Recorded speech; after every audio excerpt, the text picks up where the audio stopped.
Testing. Testing.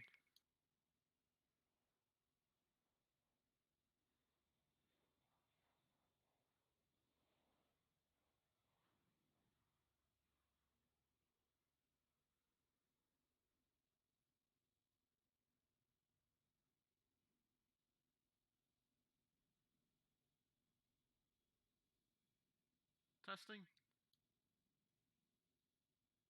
Testing.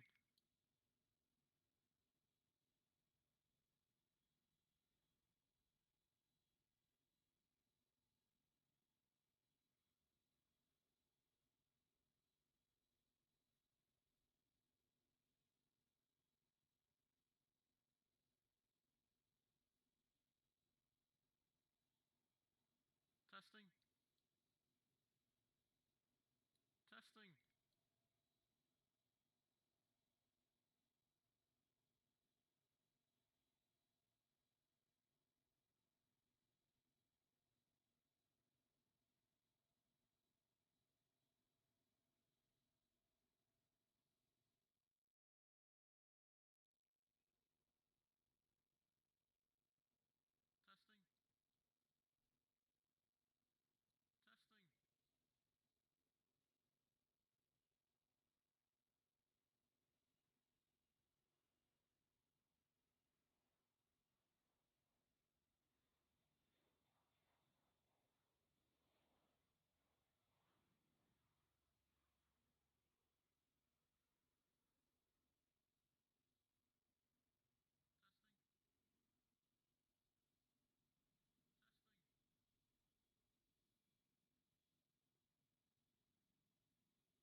Hello everyone, I'm so sorry, I don't know what's going on.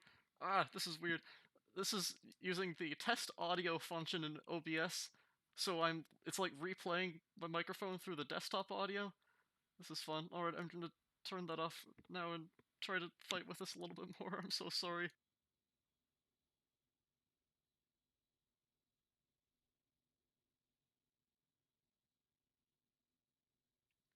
Hello everyone, I'm so sorry, I don't know what's going on. Ah, this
testing, testing, how does this work?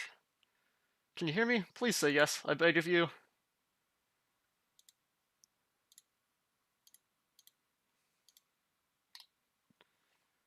Testing, testing.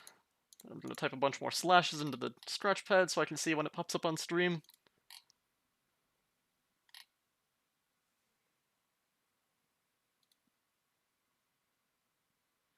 Testing, testing, how does this... Oh my god, it's working! Okay. Yo, let's go! Oh my god, okay. I had to switch it to channel 2 on the... Okay, for some reason it didn't like my microphone being an audio device 1. That's the same channel as the desktop audio. I had to make a second channel with desktop, or with device 2 channel. Oh my god, okay, what a mess. What do you mean, common Pop-Tart dub? I just screwed up for 20 minutes. Oh, okay. Wow. Alright, hello everyone! This is so sad. I spent like 5 minutes monologuing at the start and going on about how the...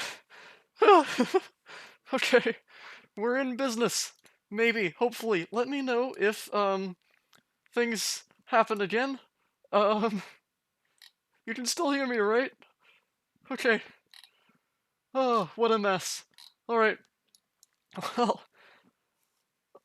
I've now thoroughly exhausted myself. I'm gonna go, drink some water here real quick.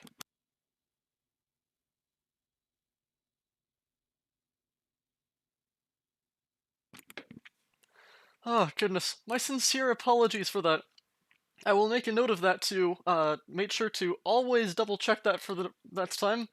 And, thank goodness we figured it out. Yeah, I set up a test stream yesterday to test out all the hardware, software setup, everything. It was working perfectly fine. It was running beautifully.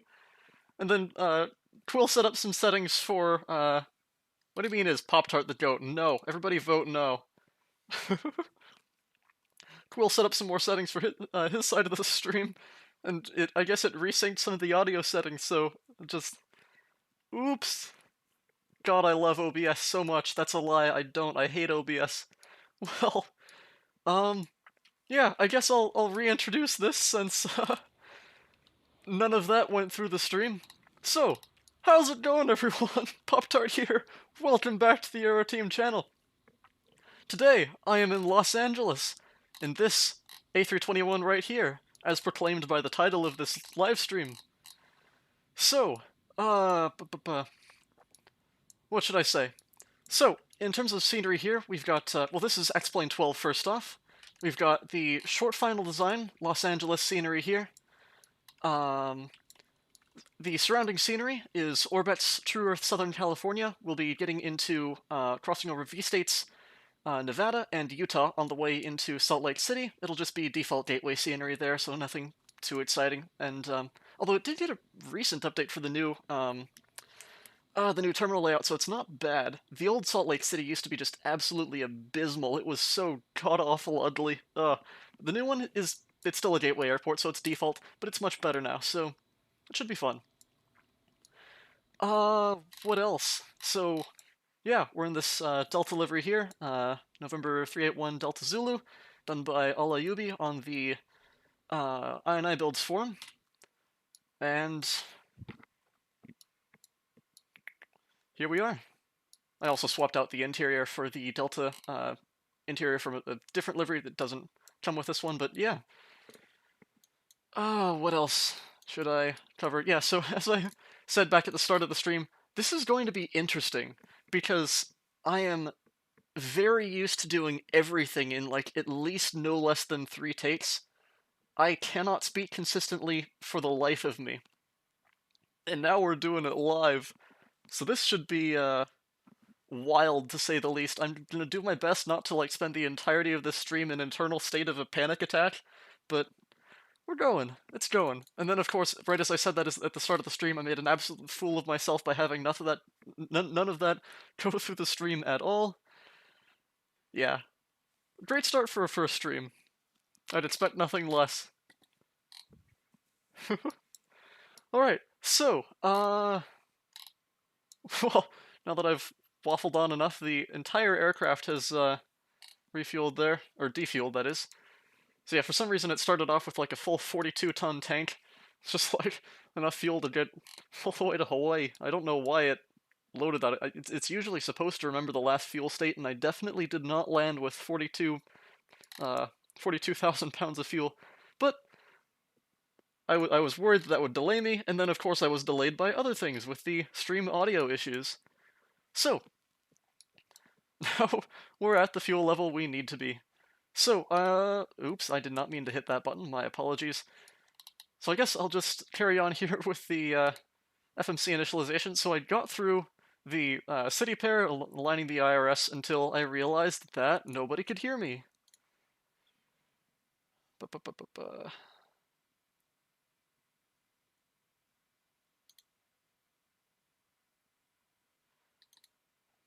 Sorry, just checking something on Discord real quick.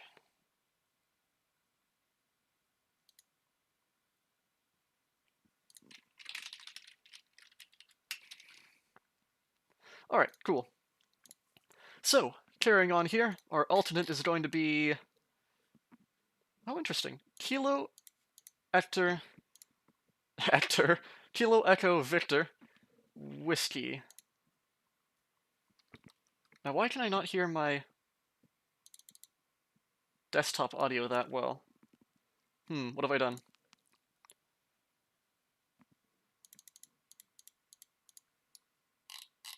Oh, right, because I muted the sounds when I was testing all of that. Okay, there we go.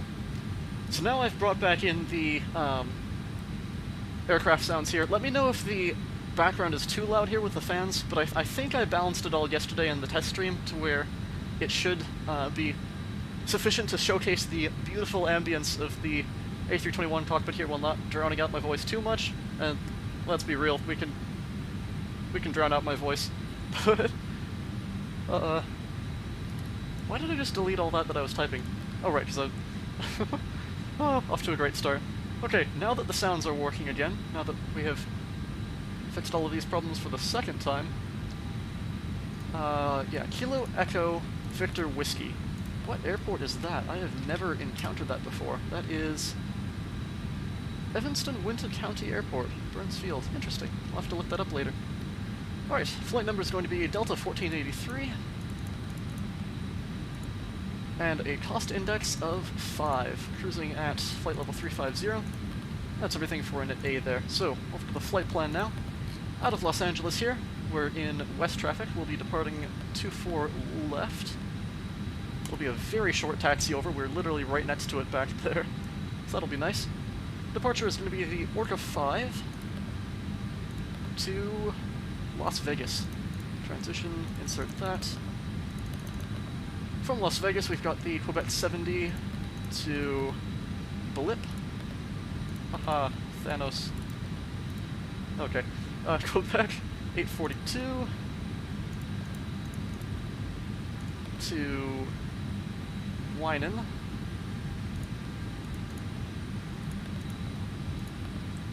That's the last of the airways for there. Then it'll be direct to Mike Lima Foxtrot. I will not make a joke about that VOR name. Next will be, that'll be straight into the arrival.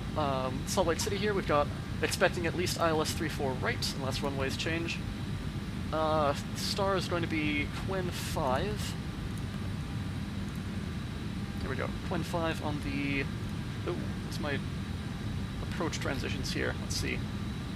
We've got Foxtrot, Foxtrot, Uniform, or Plague. What's FFU? That is... I don't even see it on the chart here, that's interesting. Ah, there it is, Fairfield VOR. Oh yeah, that's a funky transition. Oh, hello Fifi, how's it going? Thank you for the subscription. What is the deal with airline food? Hello, Odai. Alright. Yes, X-Plane 12 flies in real time. I also, that's another thing I meant to note here. I have the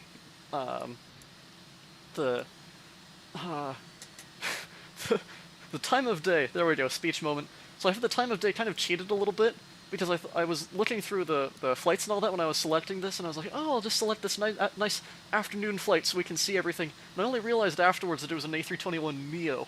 Like, almost all of the flights, Los Angeles to Salt Lake City, are on the Neo. And for some reason, Flight Radar wasn't showing the correct ICAO identifier for the schedule of flights. It was just showing as a 321 when the schedule was supposed to be with the Neo. So, however, it's not entirely bad because this flight, 1481, is operated by the 321. It's the only flight operated by the 321CO, and it is at like 10 o'clock at night, so just absolute pitch black. X-Plane 12 looks kind of terrible from above at night, and it would not be conducive to a stream, at least for a first stream, so I just kind of cheated a little bit and made it early afternoon. Usually I try to fly in the real weather according to the actual flight, but just ignore that for now, I suppose. So, now that we've got that sorted out, yes, it's going to be via Plague. Oh, I think I better double check on the Twin 5.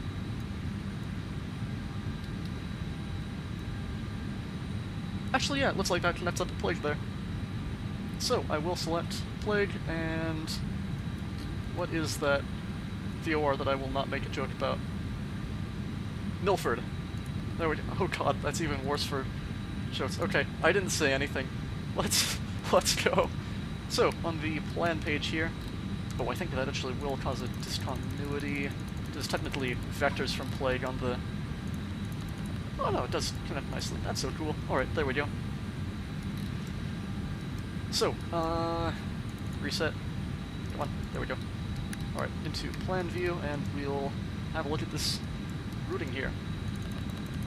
So vectors on departure there, and that is all connecting nicely, no discontinuities, and straight into the approach. Perfect.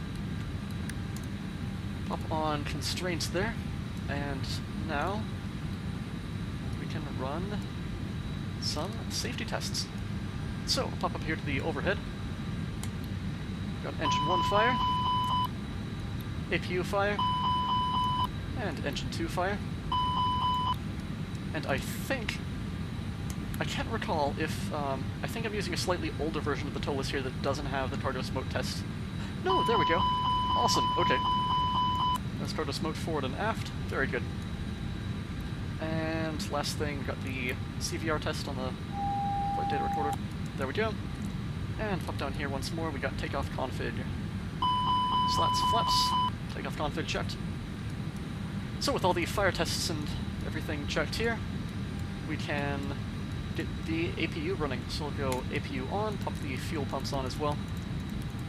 This is another thing I mentioned back at the start of the stream, back when my microphone was broken, before I got that fixed. So this livery is slightly outdated, so it uses a little bit of a broken mapping for that forward button, or the forward light enunciator there on the ACT button, so just kind of ignore the fact there. It's not actually on, it's just textures glitched out. A lot of older liveries, like pre-2021, I think. 22 maybe. I think this was a 2021 livery. I don't remember. Anyways, at some point along the way, ToLiss changed their mappings, and so now there's just kind of that button sticking out there. Alright, give me my microphone here real quick as I take a little swig of water again.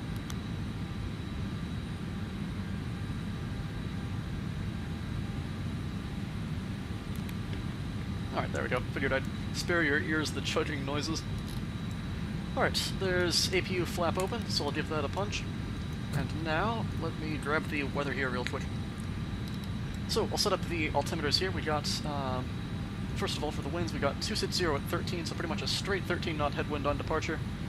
Temperature 2.2. Yep, 2.4 reported outside. And the altimeter's 3001. Set that there, and 3001. Perfect. And another thing I was mentioning back at the start of the stream when you couldn't hear my voice at all. So, yeah, so as proclaimed by the title, this is testing out a new Soundpack for the CFM56 engines, and well, the entire aircraft, really, that just released yesterday. I've been beta testing a kind of semi-public release that the developer of this did. It's a beautiful sound pack. It's such an improvement over especially over the default ToLiss sounds. But I've been using the BSS payware sounds for the ToLiss pretty much the whole time because the ToLiss sounds are just awful. And this here is just such an improvement over the BSS as well. Like, all of the switch sounds and everything here are just gorgeous. Oops, I broke the jetway by switching the beacon light. Whoops. Ah, well. Yeah, it's gonna be a real treat once we get the engines running here. So good. Let's see. Well, APU is running now, so I'll pop the APU bleed on, get the external power off. And now, I will brief the departure. So, I'm gonna try out this fancy little trick here. There we go. So this should now... Yeah, there we go, it's running perfectly in OBS. Alright, so, this is our departure chart here, the Orca 5. So, we're going to be departing out... What was it, 2-4 left, I think? Yeah, 2-4 left. So it's going to be... vectors heading 251 initially to 640, then left to Del Rey at or below 3000. From there it's going to be vectors around. It looks like the real aircraft, or the real flight here, just pretty much did a 360 over the airport, or over the ocean, sorry, to come back around to Clipper here. But, yes, so vectors from ATC, then left turn across Clipper, at or above 10,000. From there it'll be straight ahead to KLAX and Coop, 130 or above, 190 below, 15,000 or above at Coop, and then straight ahead Orca, what transition are we on? Vegas transition. So then Navy, Blazon, and Las Vegas. Alright, top altitude, flight level 230. It'll be an RNAV departure initially. So leave that in there. RNAV Del Rey, and then, yeah, vector swinging around afterwards. Cool. So that's that setup there. I will pop the charts away now. And, let's see, oh right, one last thing to do. Set up the SWAT here, SWAT 2023 for good luck. And TARA, and get that turned on there. Alright, next up, let's run down here, and I will set up the init B page and performance. So our zero fuel weight is going to be, we got 159.2. Yep, that's what we're expecting. 159.2, and zero fuel weight CG of 27.8. Block fuel is going to be 16.2. There we go. Back to performance. On the takeoff perf page here. Oh, right, I'm using an old version of the A321 here for this one. So the more recent ToLiss versions have a takeoff performance calculator built in that I'm used to using, but I haven't updated that for this one because I'm lazy and don't want to reapply the Parta engines. So I'll just run the takeoff performance from the ISCS here. So we'll do flaps 1, and very much don't need to force Toja. We're in Los Angeles. This is what, 11,000 foot runway. We're good. So V1 is going to be 151, rotating at 155, V2 157, transition altitude 18,000, flaps 1 and trim down 0.1. There we go, and flex temp is going to be 55 degrees. Now let me just check there's a handy little tool online from Blackbot 711 that has thrust reduction altitudes and everything, so yeah, so it looks like we have an NADP2 departure here, Los Angeles, so we're going to be doing thrust reduction at 1130 and accelerating at 1130. There we go. And engine out acceleration is going to be 1,700. Perfect. That is the performance done. So, well, I guess we're in a stream here. I might as well do a little bit of a walk around just for fun. Hop through the incredible jetway textures here. Down the stairs.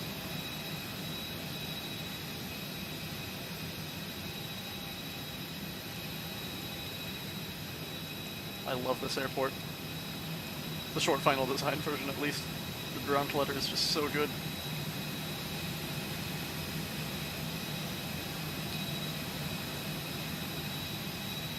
Now my texture resolution is running a little bit low. I have to... low is what I meant to say. I have to run X-Plane at medium texture quality, because X-Plane 12 is just abysmal with VRAM allocation. It gets... It just toasts my memory, especially with Orbx TrueEarth. So I'm really hoping that 12.06 changes that, but here we go. Here's another thing from the Soundpack. Listen to those fan blades click. God, that's so good. The beautiful Carta CFM56 engines as well here. These are not default, but a custom model for the ToLiss A321 here.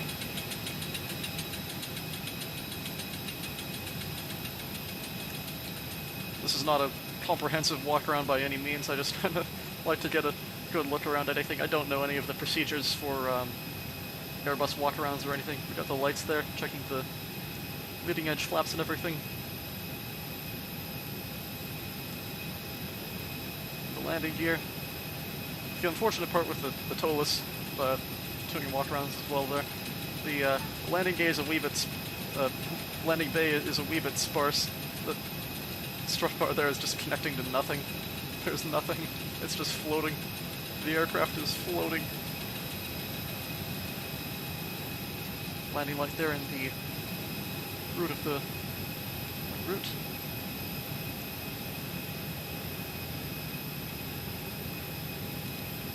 Outflow valve there is still open.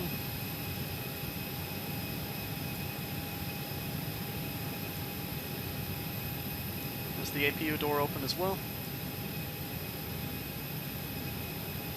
Got the position light on the tail cone of the aircraft here.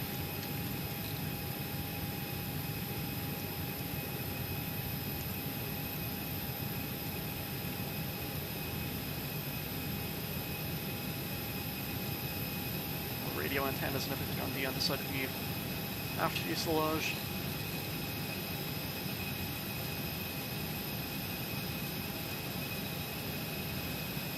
Everything looks good, because of course it does. It's a flight simulator, nothing ever breaks.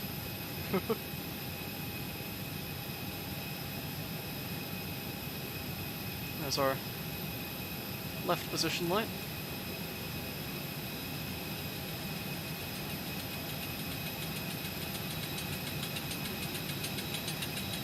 Chocks are still set. I'll have to remember to pull those out there, as well as the external power.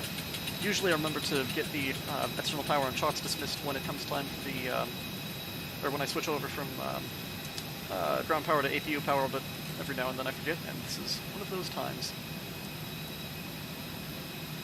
Back up the stairs here.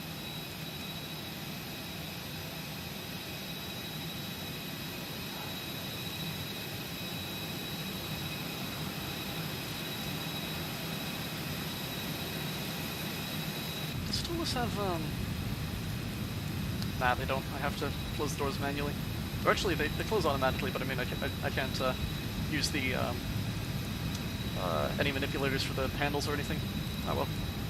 Alright, into the flight deck here. I'll close and lock the door behind me. Oops, come on. There we go. And sit down in the left seat there.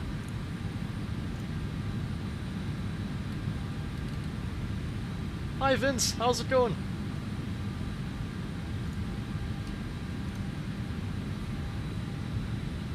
Sam, the engines aren't running. It's just wind billing from the air passing through them, so they don't generate any thrust or anything at that point. They're just kind of spinning there.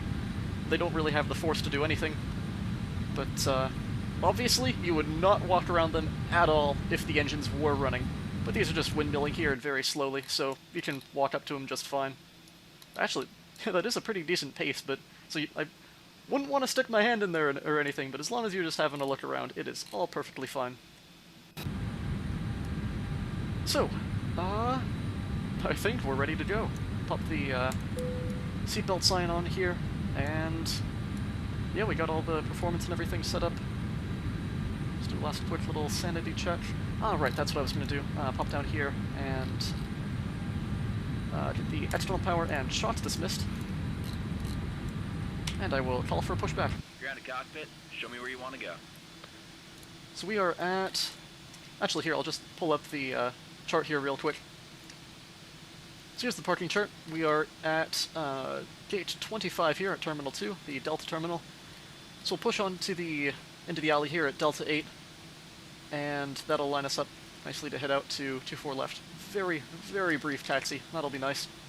So, I will wheel around here. I don't think Los Angeles has any weird, funky procedures for, like, tow boxes or anything, so I'm just going to do that little push around there. Some airports, like Boston, have just weird pushback. I just said the word tow boxes, where there's all the exact specific spots where you have to push out to and then be towed forwards to, but anyways, that's what we have going here. So, to prepare for pushback here, we got the door closed and locked, seatbelt signs on, pop on the beacon light, and grab the flight plan on the right box. That'll get the doors starting to automatically close, and the jetway there will pull back. I'm going to mute my microphone for a brief second here as I take another chug of water.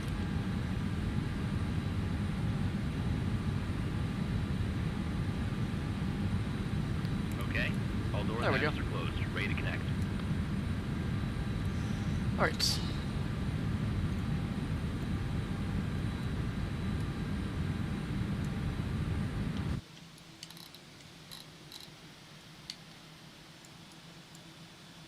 Taking its sweet time to close those cargo doors, my goodness.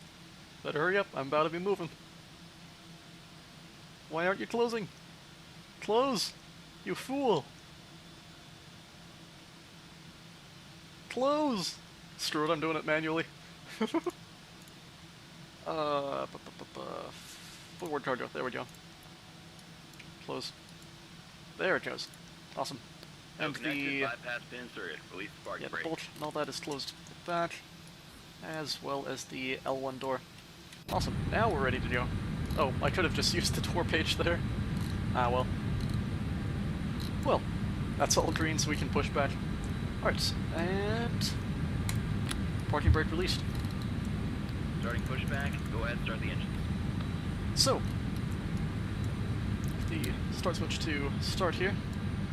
Now usually, oh, excuse me, usually what I do is I pull up these displays here to make callouts and all that for the engine start, but for this first one here, I'm just going to, mute my microphone even. I'm just going to leave it all silent so you can just hear the beautiful sounds of this startup here. So, starting number 2.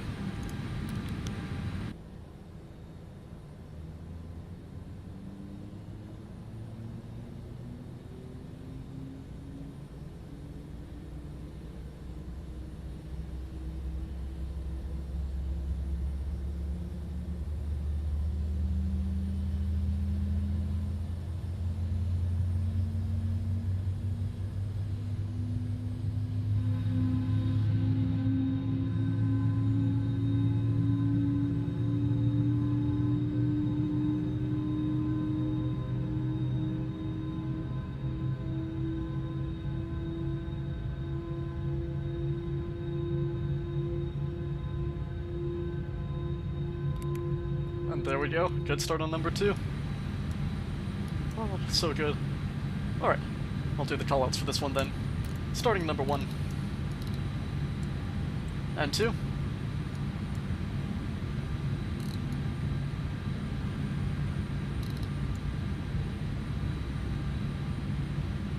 Fuel.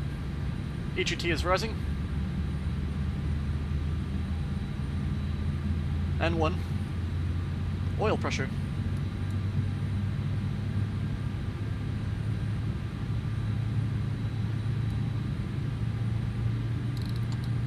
Goes an American A321. Ah, so that's the southwest terminal to the right of us there. There's the generator. Operation complete, set park brake. And good start on number 1. Parking brake set. Disconnecting tow, stand by. Now I will... Let's see, we'll go APU bleed off, APU off, start switch off, and reset the rudder trim. How's my audio here for this balance, now that the engines are running and the air conditioning's blowing a little bit more? It's looking about balanced on Streamlabs. Should I punch the audio down here? I don't want to take too much away from it, because the sound experience is an experience of its own, and I don't want to ruin it by talking over it too much. Disconnect the TUD there. Ooh, United 700. Very nice. Do they have scimitars on their 700 fleet? Oh yeah, of course they do. I'm done.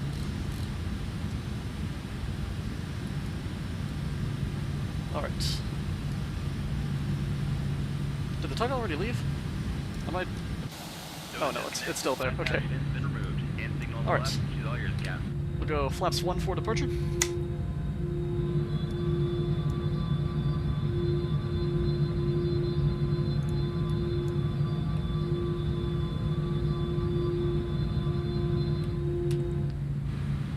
We can run the flight control check. So, we got back, forward, left, right, left rudder, right rudder. Flight controls free and correct. We'll set the trim here down 0. Is it down 0.1? I swear I thought I saw up 0.1. Nope, down 0.1. Cool. Down 0.1. There we go. Alright. Now I'm gonna look at that flight control check from the cabin as well. Oh yeah, there we go. Alright, I'll pull up the charts one more time on stream here to have a look at what we're doing for the taxi out. So we're right here in the Delta 8 alleyway. We're gonna take Delta 8 all the way out here, then right Echo to hold short 24 left at Echo 6. Very brief taxi again, so... Very nice. Oh, hello. Hey look, it's my A300 landing from the gaming trailer. Oh. Traffic Global's funny because they go through the whole flare attitude and everything, but there is absolutely no parabolic motion to the flare at all.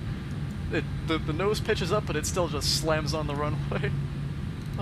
It's beautiful. Alright, so we'll get the nose light on, release the parking brake, and let's roll on out of here. Some breakaway thrust. But we are pretty lightly loaded here. Only 16 pounds of fuel, so it should be able to roll pretty much well on idle. Although this is the CFM, so they do idle a little bit lower than the IAEs. Hello, don't you dare cut me off. I'm gonna cut you off first. Out of my way. Haha. Yo, Delta 767. Beautiful. Nope, nope, nope. Okay, damn it, I guess you do get to cut me off.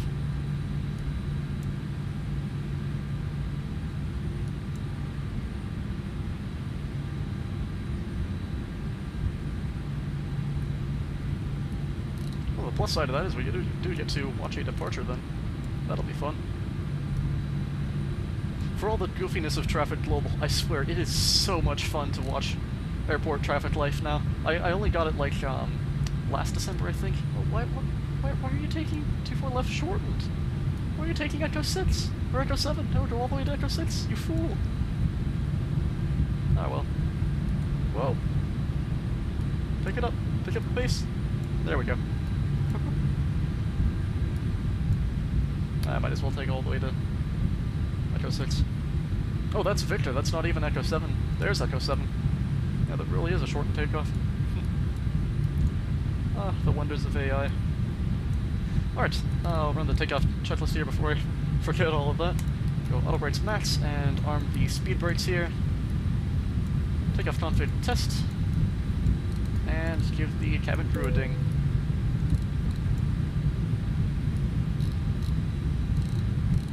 Right. Now since we do have that departure there, I'm just going to do a line up and wait on 2-4 left here, instead of a rolling departure.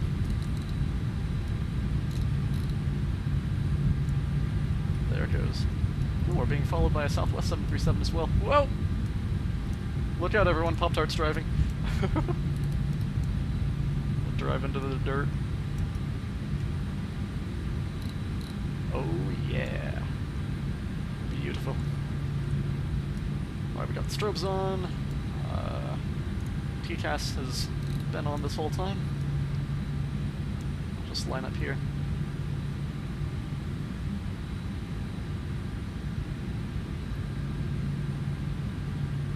What do you think you're doing? This is my runway. Get out of the way. You fool. You buffoon. This is so sad. Man.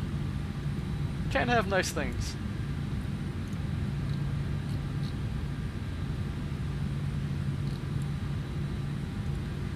Guess I'll wait for this one to take off. Don't have anybody else lining up after that to cut me off as well, so...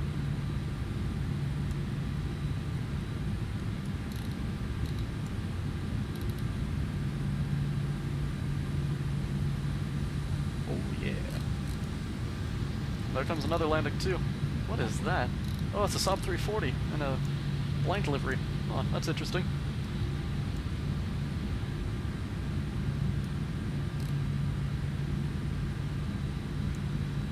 I can't get to show a call sign. Oh well. And there goes the Southwest. Give it just a moment more for the wake turbulence. I don't know if X-Plane actually simulates what in the great goodness just happened?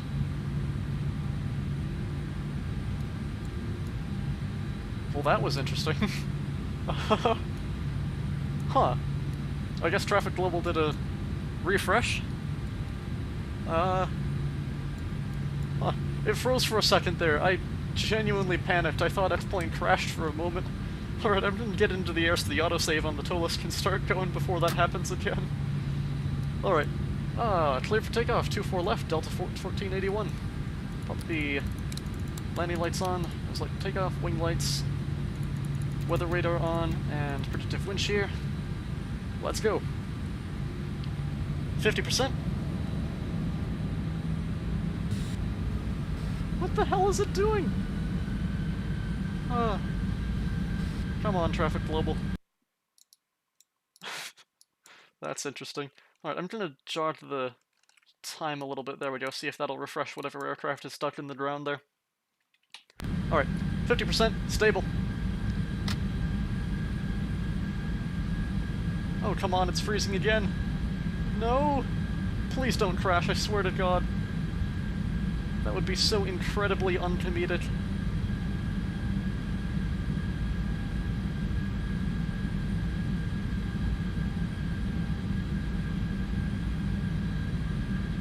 I should have saved a situation right there. Wow, this is a big freeze. This is... No. No, please don't. Don't you dare.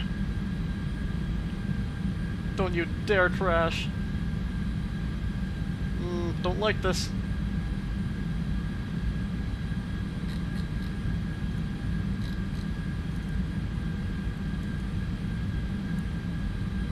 Don't like this.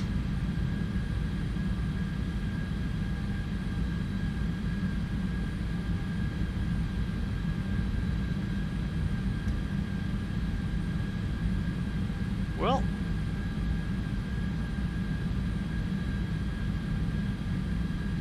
of course the stream couldn't go normally. My apologies, everyone. I really hope this loads back up again. Oh no.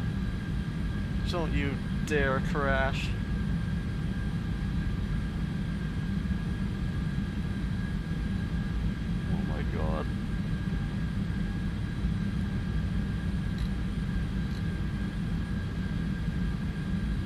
Huh. This is interesting.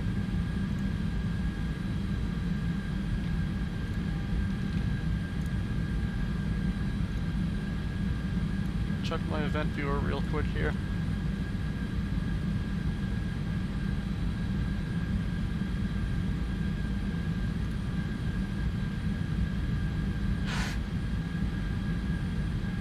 Right on takeoff too.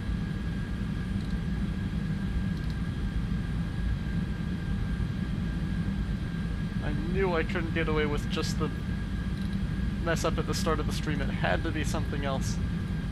There's always something else.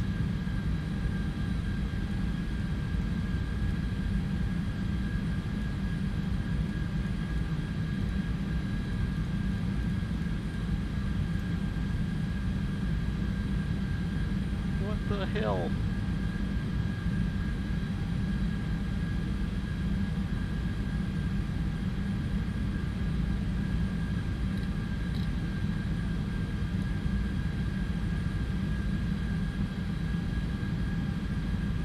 Well, it's still frozen.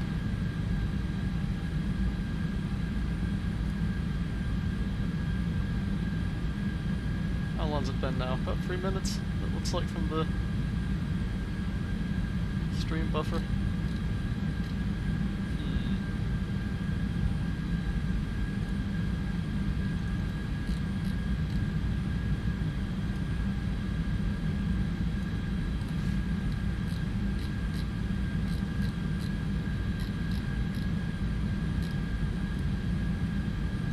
I love X-Plane 12.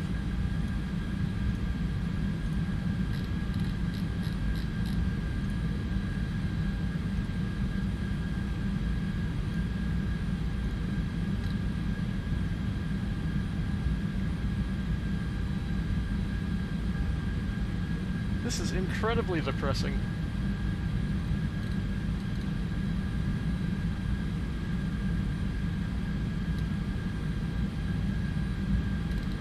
I might have to just restart on the runway and do a speed run of the pre-flight. That's an Airbus, so it shouldn't be too involved, but wow.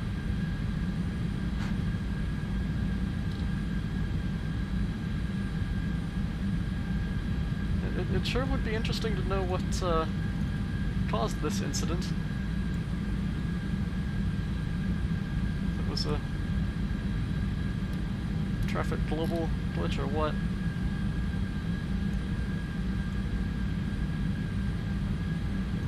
I'm seeing things in my log that ToLiss is doing autosave, so I'm really hoping that's the case. But we will find out. If it doesn't load up soon.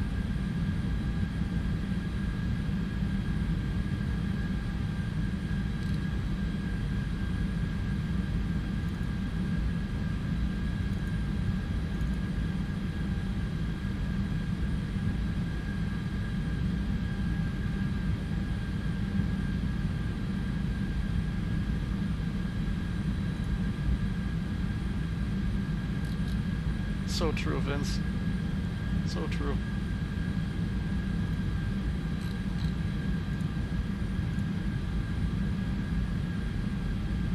Huh. Espresso depresso. Vince, I have full power set. X-Plane is frozen.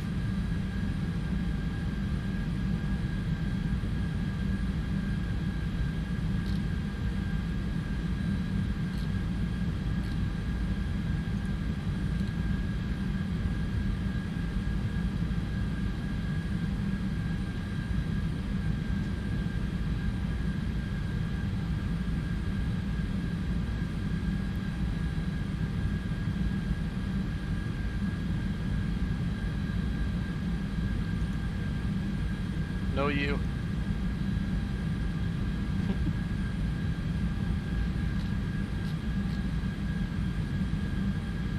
Alright, screw it. It's been like 6 minutes just frozen. It's not freezing up anytime soon. I don't want to give up on this flight just yet, though. So I am going to do the funny. Yeah, I'm just gonna close that plane here. I will attempt to restart. I'll mute my desktop audio as I load this up again here.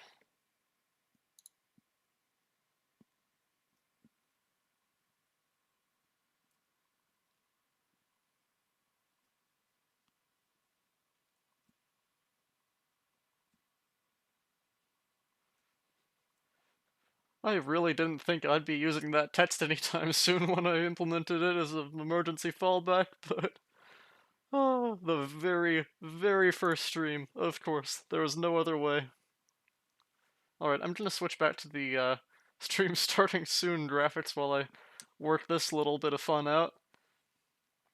It might take about 10 minutes or so for X-Plane to load up. I do apologize.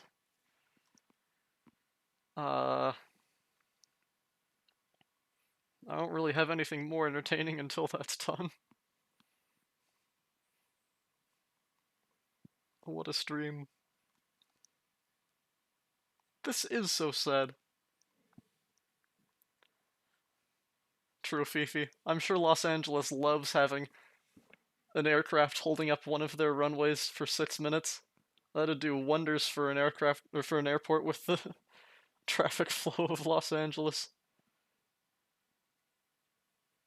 Excuse me, Vince? Excuse me?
You'll just get to enjoy the sounds of my loud keyboard.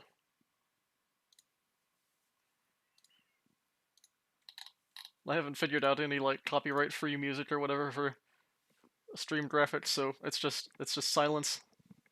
Nothing but my annoying voice. Haha. Get clowned on. I don't know.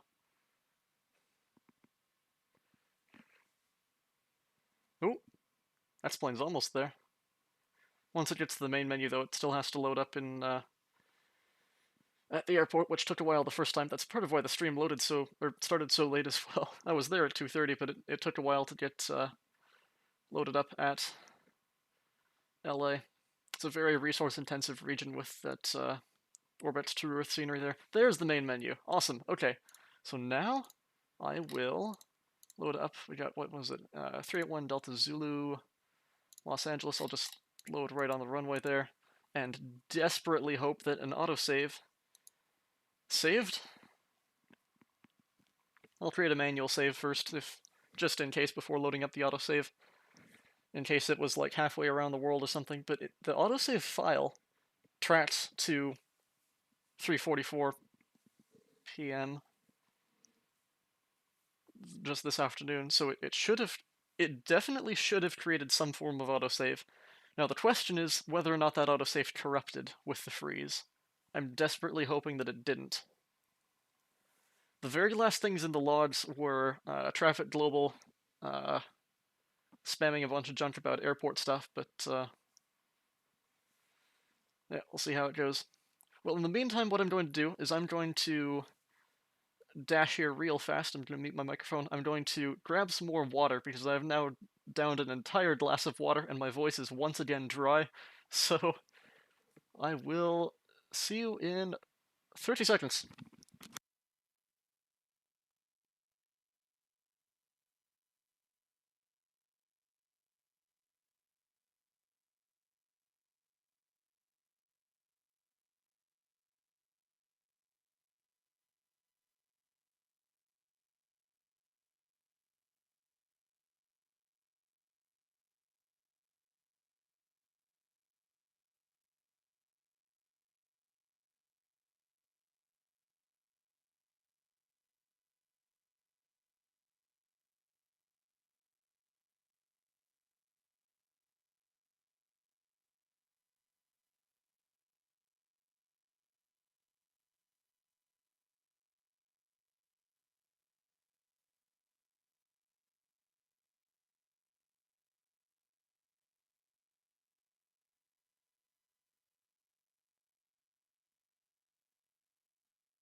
I have returned, and X-Plane still hasn't.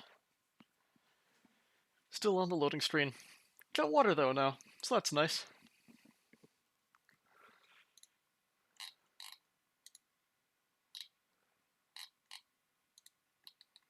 Ba-ba-ba.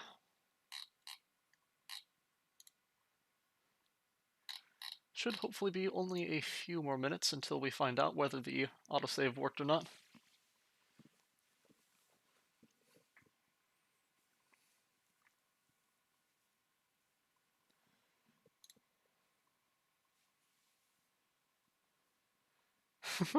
Started streaming 81 minutes ago and we still haven't got off the ground.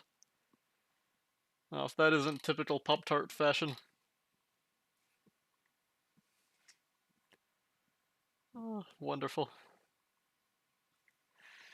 Yeah, let's see. So I started streaming an hour 21 ago, which was about when I started loading up X-Plane. And I got into X-Plane an hour 11 ago, so it was a 10-minute load cycle, just about. So that's a wee bit rough, but that's the price you pay for 60 gigabytes of Orbx TrueEarth scenery. That has to get loaded up and compressed and everything. It's on an SSD, but it's still a lot to ask for of a computer.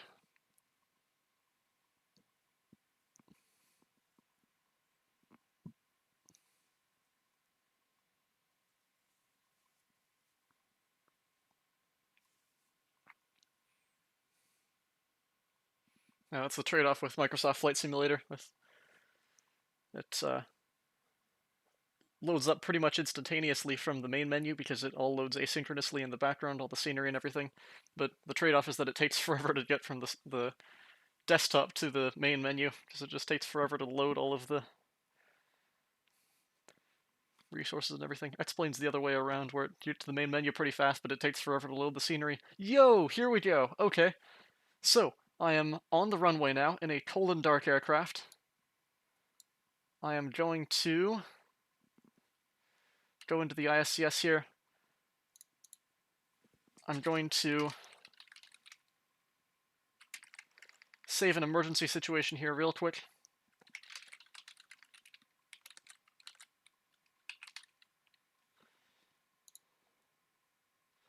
And let me load up the autosaved situation and see what happens. Oh yeah! Okay, we're in business! I'm just gonna save this one more time in case it... Delta 1481. Okay. There we go, that's saved. Awesome! I'll switch over to... Oh, I can unmute my desktop as well. We're in business! Kinda. Still have to switch these over because that doesn't autosave, but all of the flight computers and everything should be all good. God, I love the ToLiss autosave so much. It has only ever failed me once, and I was very sad. But we are all in business. Just have to run the takeoff config there, takeoff config normal, flaps are set, speed brakes armed, auto brakes max. Okay. Woo! Well, that was a fun start to the stream. Hopefully it goes a little bit better from here with those two painful moments out of the way, but I wouldn't hold my breath on it. Let's see how this goes. Alright, clear for takeoff. 24 left, Delta 1481. 50%. Stable.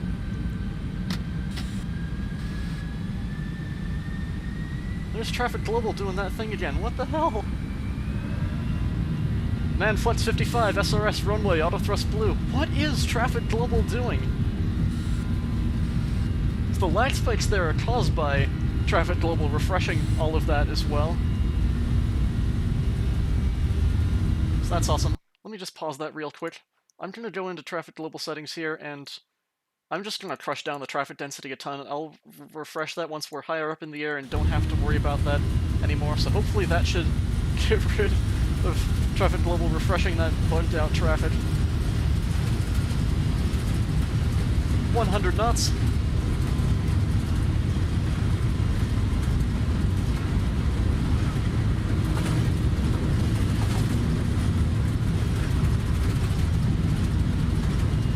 V1. Rotate.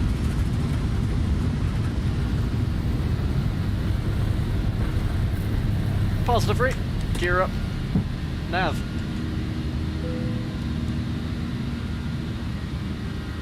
So at Delray there, we'll swing it around about 360 up to, what is it? Clipper. I think it a little past Delray, actually.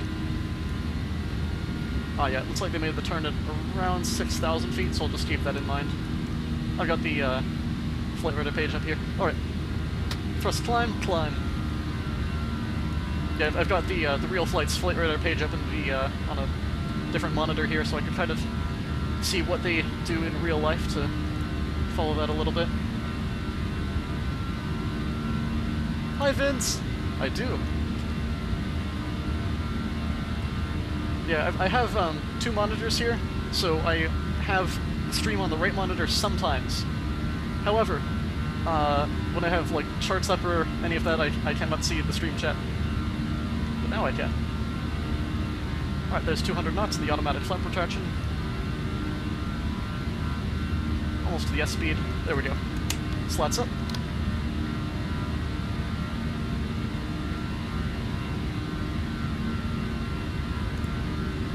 How's the audio balance for the stream here? Can you hear the engines well enough? That beautiful, beautiful buzzsaw.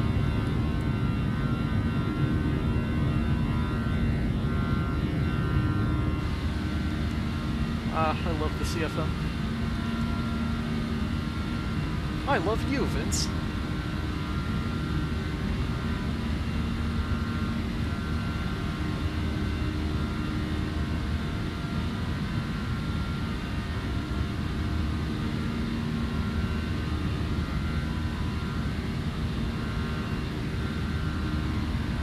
I'm a bit quiet. Alright. I'll push desktop audio to around maybe 50%. So my microphone's on max, so that's just the desktop then drowning out the microphone a little bit. Is this better, or should it still go down a little bit more? So I don't want to ruin the cockpit audio too much, but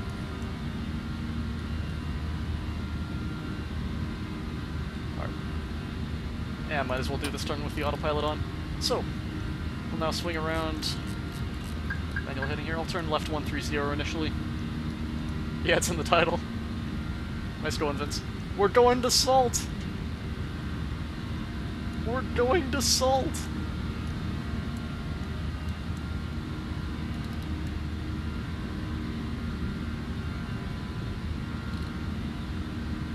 I saw that deleted comment. Who's that commenting on the official channel? Is that you, Quill?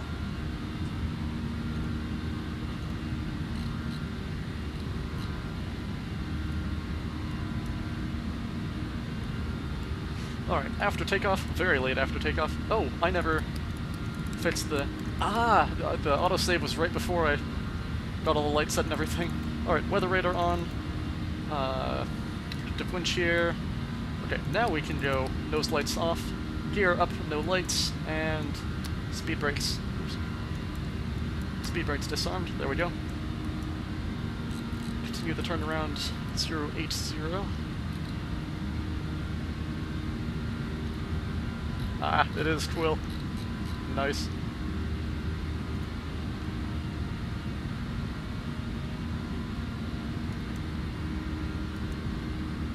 Zoom out a little bit more here so I can see the turn that's going on here.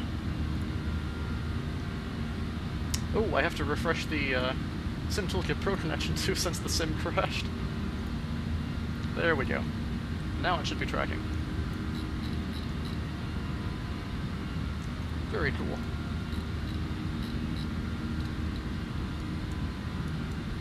Oh. Continue that turn a little bit farther. We'll go 040 to intercept clipper there. Yeah, that looks about right. And actually, now that we're close enough too, we can do a direct around and it won't do us the short way, so we'll go direct clipper and insert.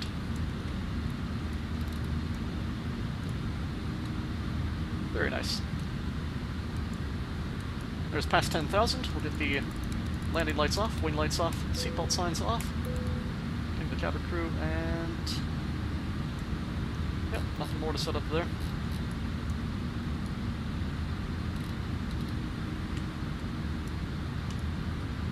There's the city below. Again, the Orbx TrueEarth scenery. So there's Los Angeles directly off our nose. Santa Monica on the left. And about 10 miles of downtown stretching the whole way around here. I don't know my Southern California geography very well, but the Orbx TrueEarth scenery here is very detailed all the way throughout, with all the autogen buildings and custom models for the downtown skyscrapers and everything. Very cool. The thing about X-Plane with comparison to Microsoft Flight Sim as well is because you can't really zoom in too much on any of this, or otherwise it gets really empty, but it still has a nice ambience from a distance.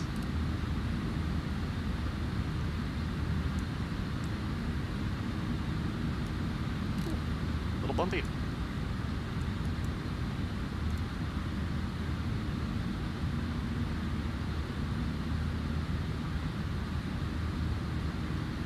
Binge watching Pop-Tart. Binge. Binging with Babish. Nice.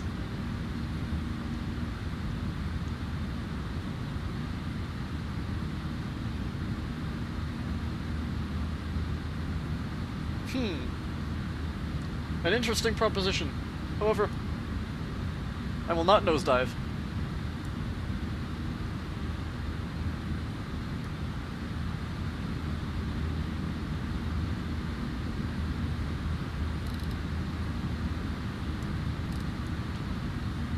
Freeway is curving through.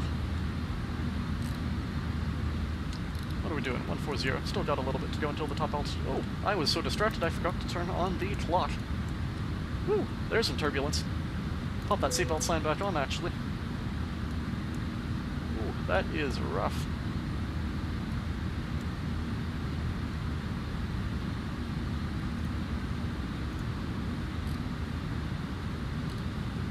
Damn. Real.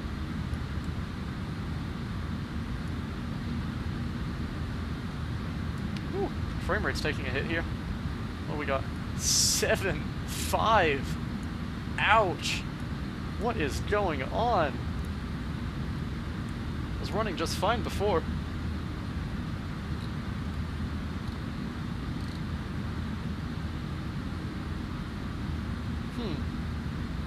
I don't know if I like those options, Quill.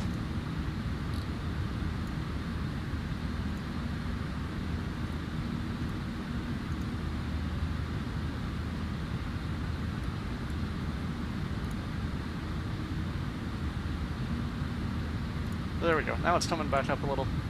Must have been loading some tiles in the distance or something. That's odd. Still not great, but at least it's above real time now. 20 FPS. Oh, lovely. I'll get that counter out of the way. Alright. And you know what? It's probably been about 10 minutes here. I can already expect the top altitude of... not top altitude, cruise altitude of... what we got here? 350. So I'll dial that into the box. And climb.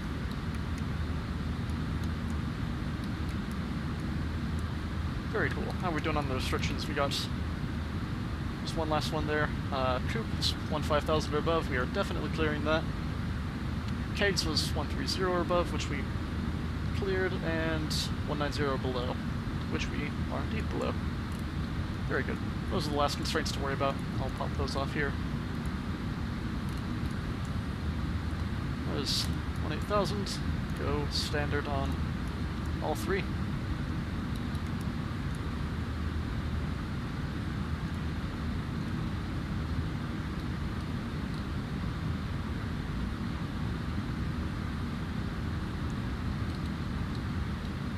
Vince, you already know my answer.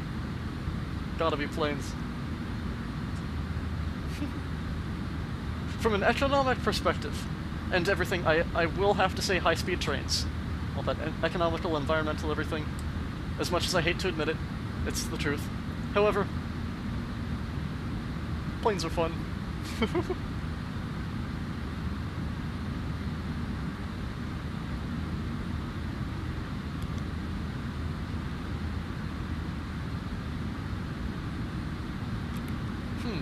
No, I don't think I will.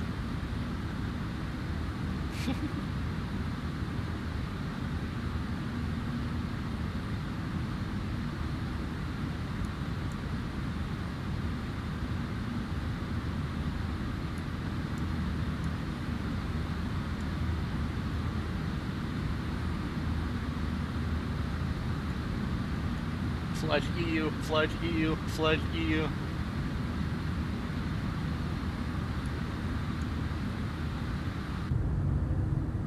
Oops, I'm glitched into the window. Very cool.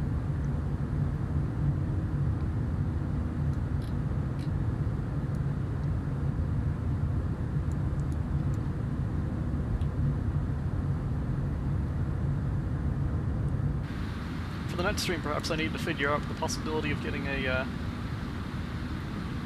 excuse me, sorry. I chugged the water. Whoops. So for the next stream, I need to, possibly figure out getting a SimToolkit Pro banner up at the top for, like, flight progress and everything. I'll have to figure out getting that set up. I know it can be a little bit funky in integration, but it should be pretty nice once it's going. Alright, skies have all cleared up nicely, so I'll pop the seatbelt signs off again. Still looking good on weather.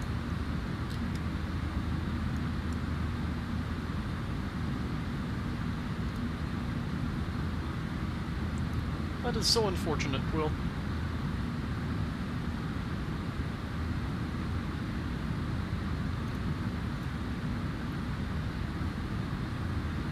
Oh no, I think we need a few more spaces at the start there before the takeoff symbol for the stream recap. There's the line of underscore symbols.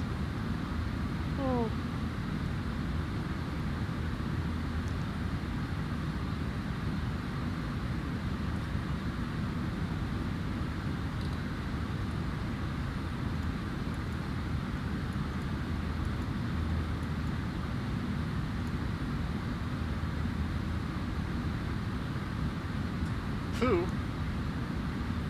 Who's Joe?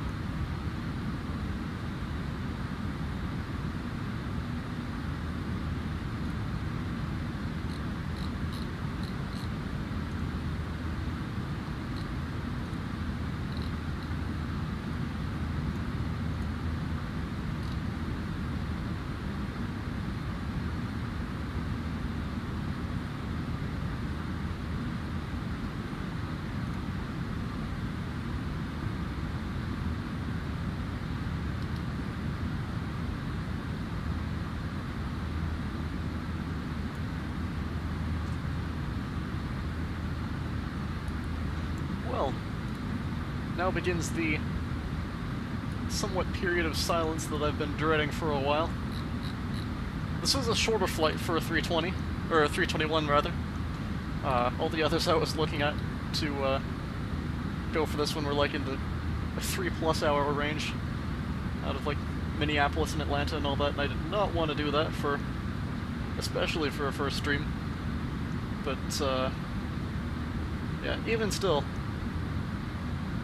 now we've got about half an hour of absolute nothing to sit through. So I guess I can kind of ramble about plans and everything for a little bit, but apart from that, look at the audio balance on the stream here. Maybe I'll crank the audio down to like 3/4 or so for the bit of cruise here. Because of course the main reason I wanted to do this stream here is just to experience those CFM engines on takeoff. Because the Soundpack is just wonderful. But, yeah.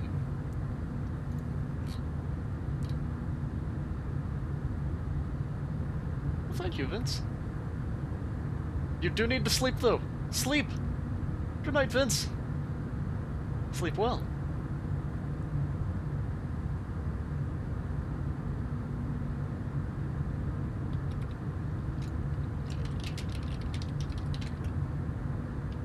Oh god, yeah, it's really early in the morning for you.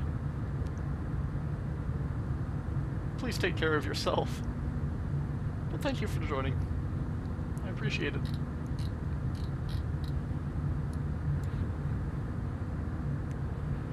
So, for the future then, I do have another stream planned for tomorrow, possibly. Depending on how busy I am, I might have to push it back, but hopefully I'll be able to squeeze it in nonetheless.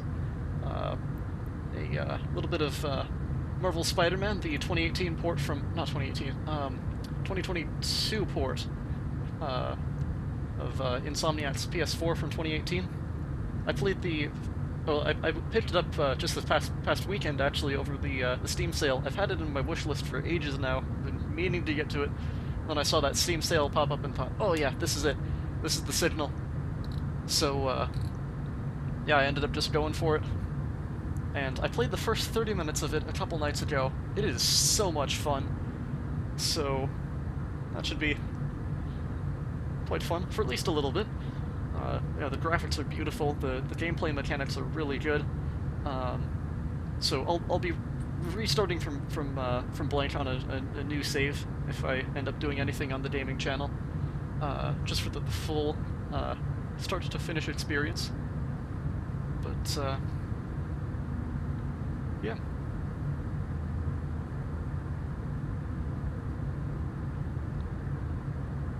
Oh god, both of you need to sleep. Go to sleep!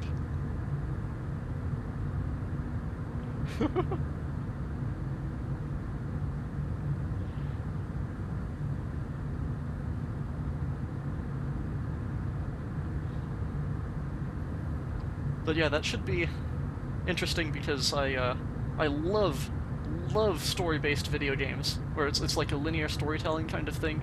I loved Fallen Order. I played that, or Jedi Fallen Order. I played that in 2020, I believe it was. Yeah. And there's the thing.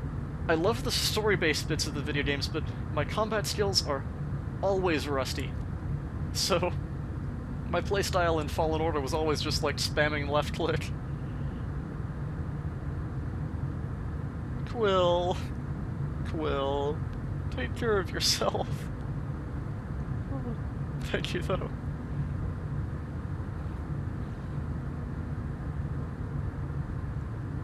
Oh no!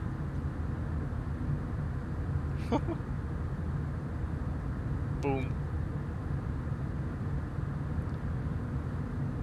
But yeah, so like, my playstyle even, yeah, a couple nights ago when I was getting used to Spider-Man, I'm just like, just doing a bunch of backflips and punching. I have like, I do not have enough of a Giga Brain to plan like combo attacks and everything of like all of the different attacks, so I'll spam left click and punch people with like maybe one or two different attacks that I remember at the time that I just kind of spam as well.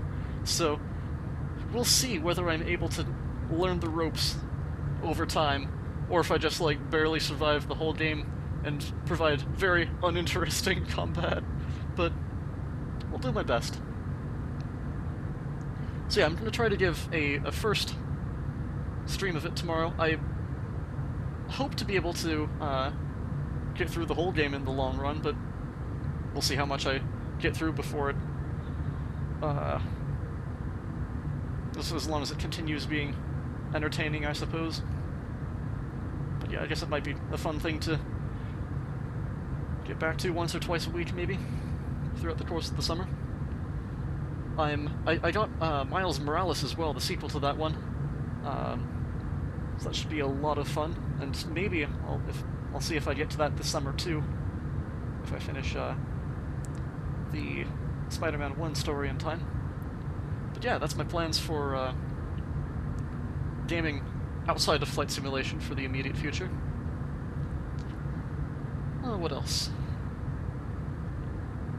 of course, not to worry, the Minecraft content isn't going anywhere. I'm not at liberty to reveal anything, but just last night even, I finally finished another video.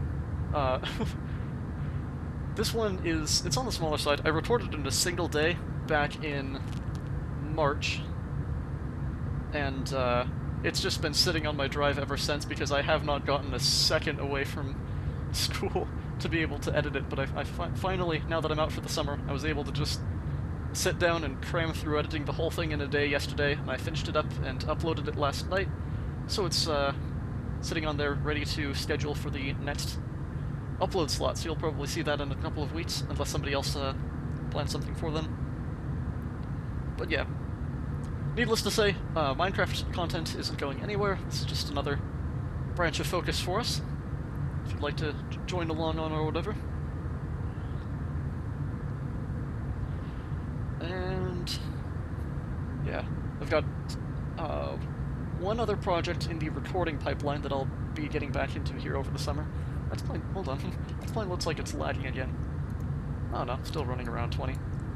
Not great, not terrible.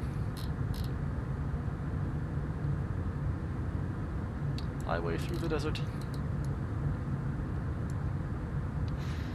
But yeah, so I got one other project that's in the recording pipeline. It's about a couple days down recording, so I will be working on progressing that over the summer.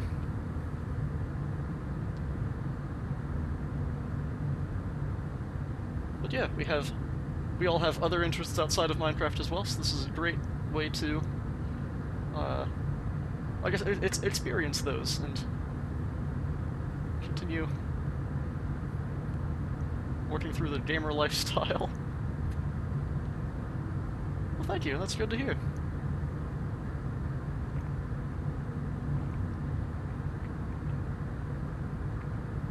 Yep, I definitely do plan on doing it on the gaming channel.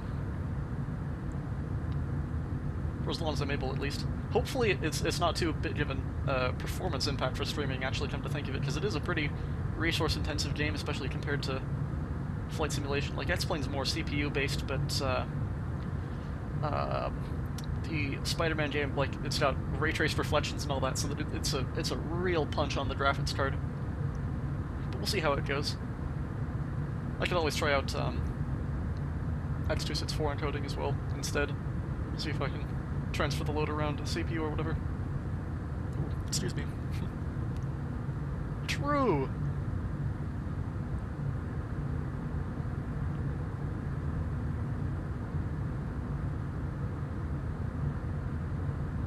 Hello, Burkeye. I greet your brother.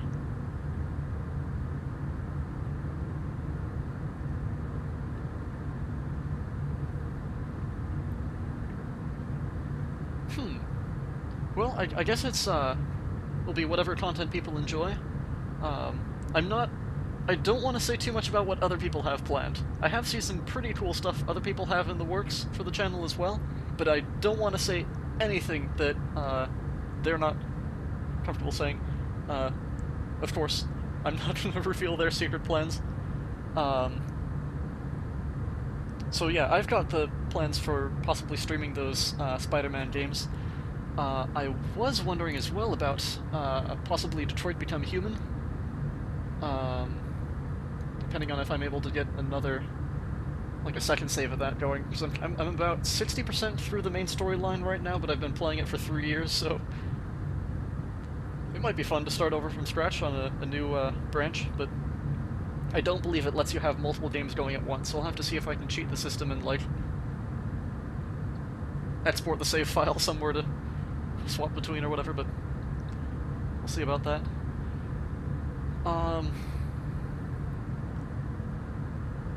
Yeah, absolutely. It's so much fun. It's beautiful. The story is so emotionally compelling. I always love it. It's absolutely a depression simulator, and I have been on, like, the verge of crying several times, but it's so good. That is the hallmark of a good video game right there. No, you are Serbia.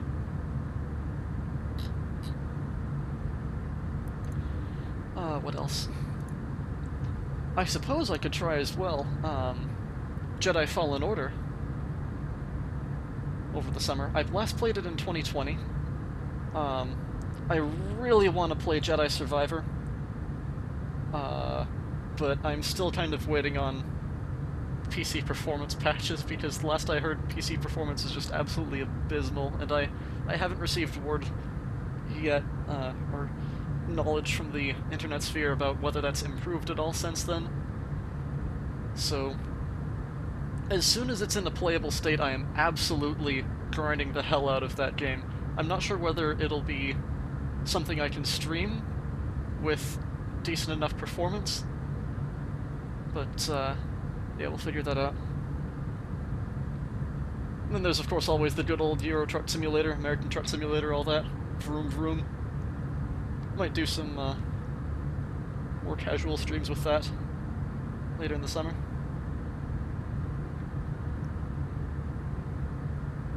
Three FPS Survivor, let's go!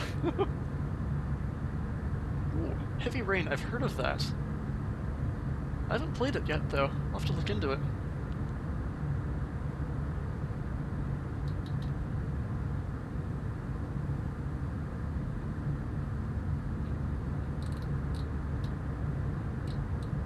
Burkai, I'm not even joking, I can fly into Pristina sometime. Yes, vroom vroom. What are you gonna do about it? Vroom vroom. How are we doing up here? Let's see. Oh, I got an equal time point marker, that's weird. I thought that's only supposed to be over water. Oh, it might be an Airbus option or something. I don't know. I'm not smart enough for things like that. Oh, we got about 240 miles until top of descent. That'll be... Let's see, cruise 350. Option was 330, but we're still within the max. Let's see, at top of descent, that's going to be 01 UTC. So yeah, about a half hour out from top of descent. Goodness, I got a lot of time to fill by just waffling on. Well, here's the crossover from Southern California to Nevada coming up here. So Vegas should be directly ahead of us here. Actually, yeah, there's the Las Vegas VOR.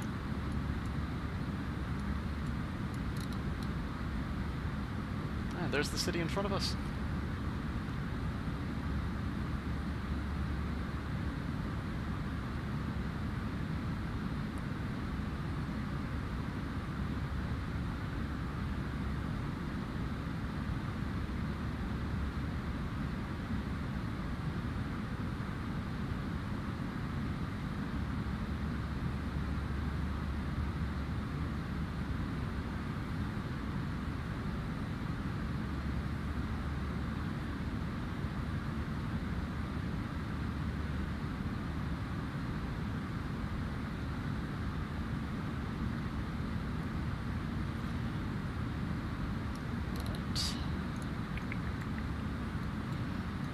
So yeah, once we cross over Vegas here, we'll be kind of hugging the border of...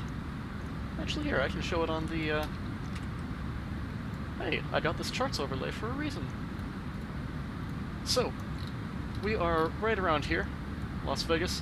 So we'll be hugging the border up Utah here, then coming in from the south, right through this whole valley right here, up into Salt Lake City. Yeah, Provo will be just off the right, over here.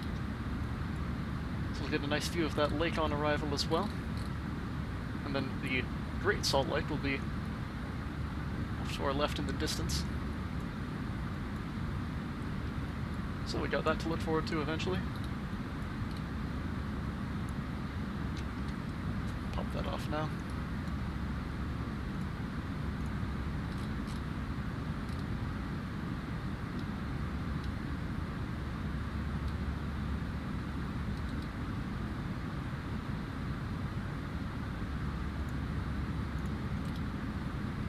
Excuse me, Otto?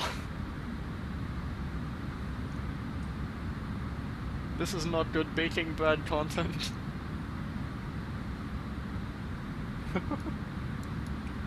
Ah, yes. Yellow. Orange, California. So the airport should be... Oh, hey, there it is. Of course, none of the airport is loaded in at this distance, so it's just flat runways with the trenches with the custom mesh in there. Nice. I might as well get an exterior view for a little bit, eh? God, I love the A321. Alright, I'm gonna crank the audio down a little bit more there. There we go.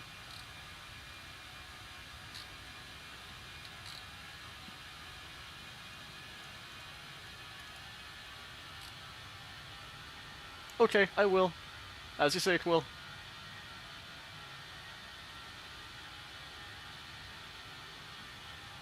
I hate to break it to you, it's not a Neo.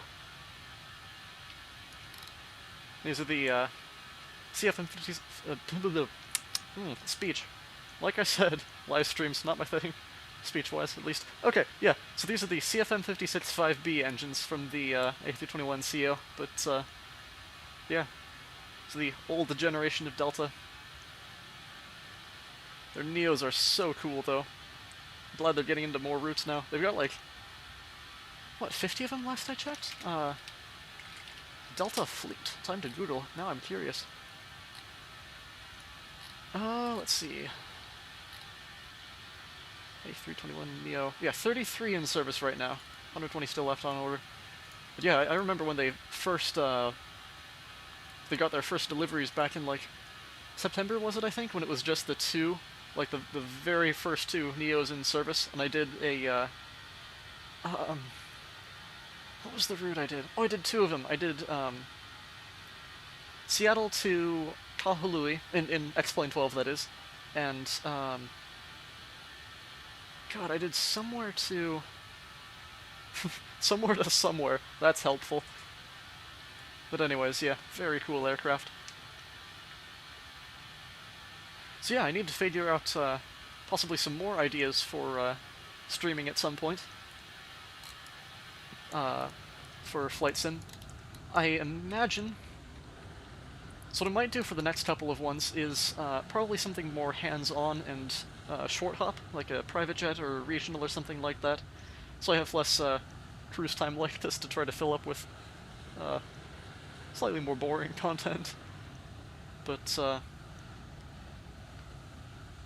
yeah, I've been really looking forward to flying the, regionals that are more hands-on, like the CRJs that don't have auto-throttle or anything, and along that same vein, the more hands-on private jets, the Aerobast Phenom 300 in X-Plane, and stuff like that.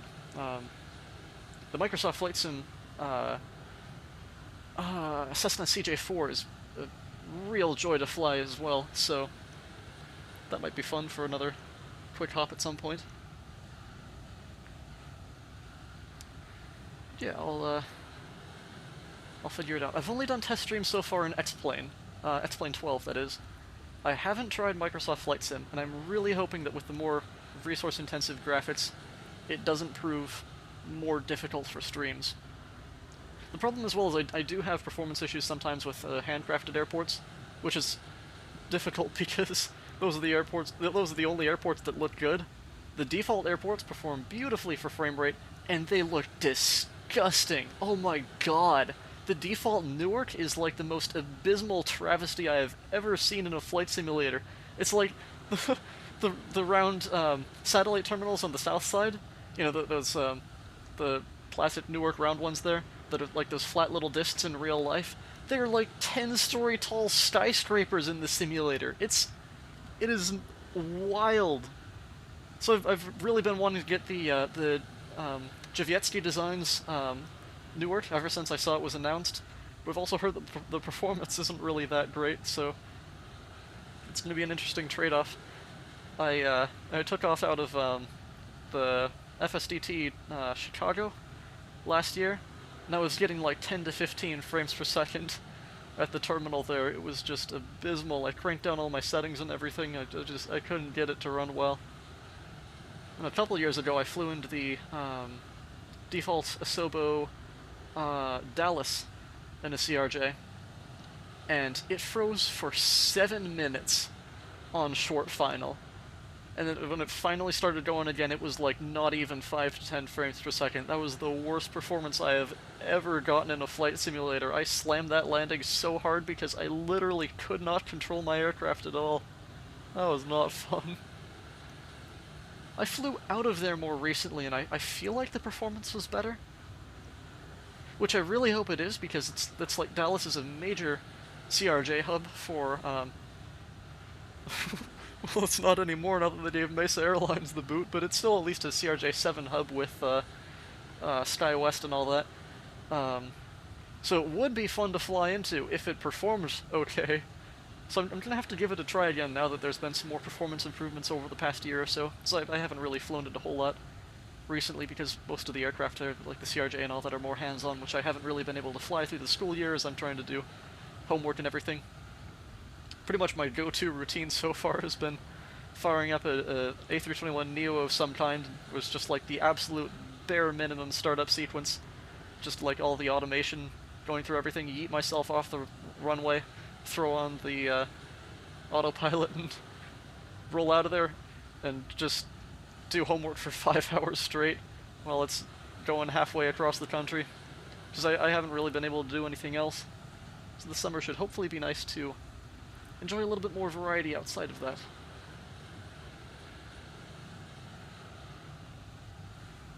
So yeah, I'll have to figure out a balance of what to just do on my own versus what to set up streams for. I have to figure out what would be entertaining content. I've never really streamed before, so I don't know how to do so. And, good night. Have a good one. Thanks for joining along.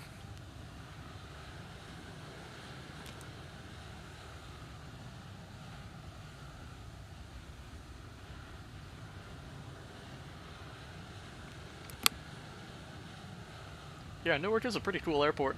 I'm really hoping that the Javietsky designs one works great. I might look into it eventually. It's a gorgeous rendition of it, I have to admit. They did a great job with that airport, in the sim at least. Yeah, unfortunately there's really no good scenery for X-Plane, unfortunately, so it's just the gateway scenery there, but yeah. Which is unfortunate as well, because most of the aircraft that fly through Newark are in X-Plane, not Microsoft Flight Sim. Like, the only thing there would be the United CRJ hubs. I guess there's the PMDG 737s now, but I really do not care about the PMDGs at all. The Level Up family in X-Plane is entirely free and so much better. PMDG is just like, what's it, like $300? Let me check now. Now that all the variants have released, it's of course been like almost a year, but as usual Pop-Tart fashion, I'm slow on everything. So yeah, let's see. The 700's still on sale. I'll count these not. So that's 75, 75, 50 for the 900, and 35 for the 600. $235 for the whole 737 fleet. And it's not even a single cent in X-Plane. I mean, like, sure, you get some the Microsoft Flight Simulator experience and all that, but it's $235 for a significantly worse flight model, and no EFB tablet, all the usual PMDG bugs of weird, funky VNav, LNav behavior. It's not a good business proposition for me. So I much prefer sticking to what is affordable and what provides a good experience. So, yeah. The Phoenix A320 is working on their new IAE engines, so that's approaching on the sooner side. So that should be a lot of fun when the IAEs come out for United operations. But yeah, otherwise for Newark, It's like the 757, the 767, 300, 400, all that is all X-plane aircraft. And the 787 when Flight Factors releases 777 as well. But, yep.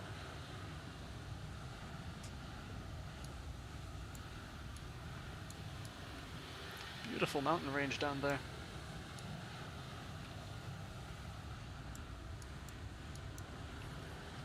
There's the corner of the funky color grading. I think that's the corner of the... Yeah, that's the transition here between the VStates Nevada mesh on the left side and the... what am I surrounded by here? Actually, yeah, I think that's... Yeah, this is a 4-point corner right here. So there's a VStates Nevada on the left, VStates Arizona on the right, and VStates Utah ahead. And actually, yeah, that's just all Arizona on the right side there. So just 3 different color gradings of slightly different color correction all coming together. Yep. Alright, I'll pull it in for a more cinematic angle now.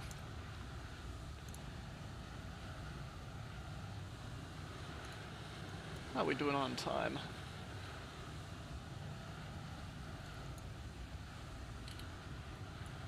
Sim Toolkit Pro is estimating about 30 minutes until Salt Lake City. So that probably means like maybe 50. Because it never really predicts like all the slowdown for the arrival and everything.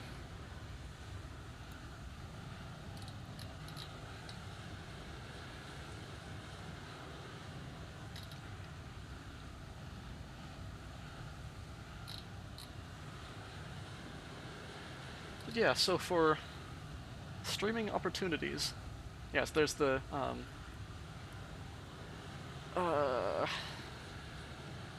regionals and private jets I mentioned. The Xcraft's E-Jet family for X-Plane also released last month. I picked that up immediately because I just love the E-Jets, and they've done a beautiful rendition of them. But also, I'm kind of avoiding them for the time being until the next update comes out, at least, because the FM or the automation's a little bit scuffed now. FMC speed isn't implemented yet. Well, it is implemented, but it's disabled in the release version because it's not behaving properly, apparently. And so that's doable enough. I mean, like, I fly the A300 in X-Plane, which is like, if you want to do any kind of descent, you're just taking it over manual speed and vertical speed yourself, because the profile descent is just useless at lower altitudes. But, or at non-manual speeds, that is. But the VNav handover and everything is all kind of scuffed at the moment, and it's generally slightly unpleasant to fly, which is unfortunate because I love the E-Jets. So I'm hoping that after the next update it will be just a fantastic experience, and I have no doubt that Xcrafts will be able to deliver on that. I'm just kind of holding off until that happens. But so that's a possibility for later on as well. I could try doing long-haul streams of some kind, but like a 5+ hour all-day event with some other game in the background during cruise. So it's not just like an AFK stream or whatever. I've got to provide something for the entertainment factor. Now the last time I tried doing multiple things at once there, I believe I had the 757 flight a couple years ago, and I was recording the 737-200 tutorial for the main Aeroteam channel, and I had the 757 just running in the background, and my graphics card crashed. So I'm really hoping that was just a driver error at the time, and not a descriptor of the limitations of my GPU, but I'm still a little bit worried about that, because evidently it did not like running X-Plane and recording a different game at the same time, in terms of the stress on the GPU from that. So what I might do is maybe like a Neo stream trans-Pacific or transatlantic or something. Like a JetBlue across the pond to Britain, or Aer Lingus even too, to Ireland, or American or United across to Hawaii or something like that, where I'm in the ToLiss aircraft, where it has an autosave functionality to give that a couple rounds of test before I take something like the 767 or whatever that doesn't have an autosave, and I get a GPU crash, or some sort of crash like at the start of the stream where it would have just been game over had it not been for the autosave. So, to have something like that for a fallback until I can be sure of the limitations I am working with for the streaming platform here. But, yeah, so that's an idea, potentially, for later in the summer. Just to work out the kind of things to make things entertaining enough to be a plausible option that's not just me sitting here and waffling on for ages.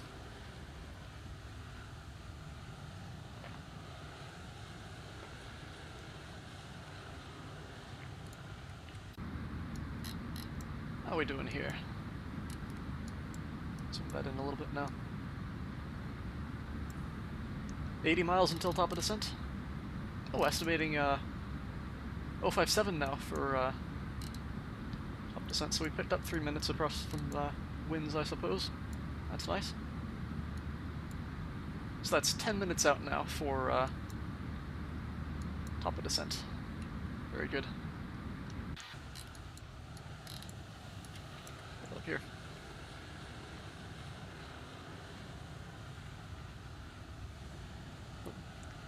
Getting a bunch of dings in the Aeroteam chat. Let me check that real quick.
Alright, there we go.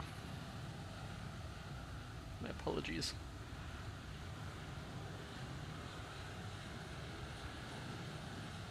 Alright. Mind, hello! Let's go. Pop art? Pop art? How could you?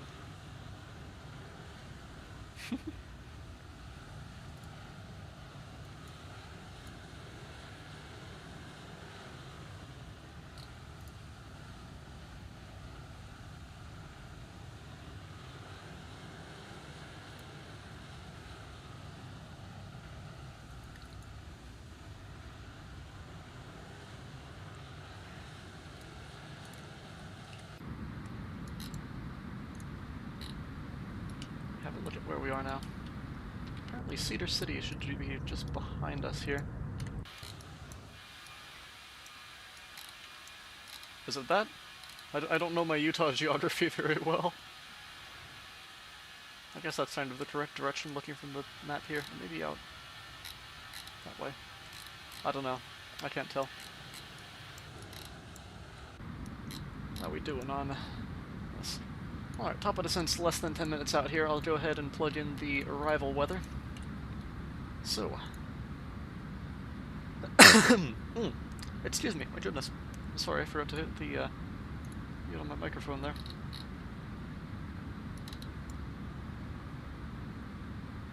Alright, winds are going to be 360 at 14 knots. Gusting to 21, that should be interesting. Oh, now it's telling me to enter destination data. I'm already doing that. Alright, 22 degrees, altimeter 3003. And that'll do us for now. I'll pull up the prog page again to have a look at when that top of descent shows up. Actually, will it show up on... Oh yeah, it shows up on the cruise performance page too, that's nice. I forgot about that. So, 45 miles. Let's see. I'll pull up the Twin 5 here. Ooh, I should check as well on flight radar and have a look at what the traffic pattern is doing here at Salt Lake City. Awesome, they're still in north traffic. So I'm using the right one right here, 34 right I believe it is. That's what the real flight used to get to their gate. I'll have a look at the gate arrival and everything when we're a little bit closer till. Oh, speaking of the Phenom, there's a Phenom 300 at Salt Lake City right now, on the GA side on the east. Got a United A320 to Houston. Southwest flight from Phoenix, or to Phoenix rather. And a rival Delta flight to Phoenix at the same time. Nice. Ooh, and a Spirit A321neo is arriving. Just landed now.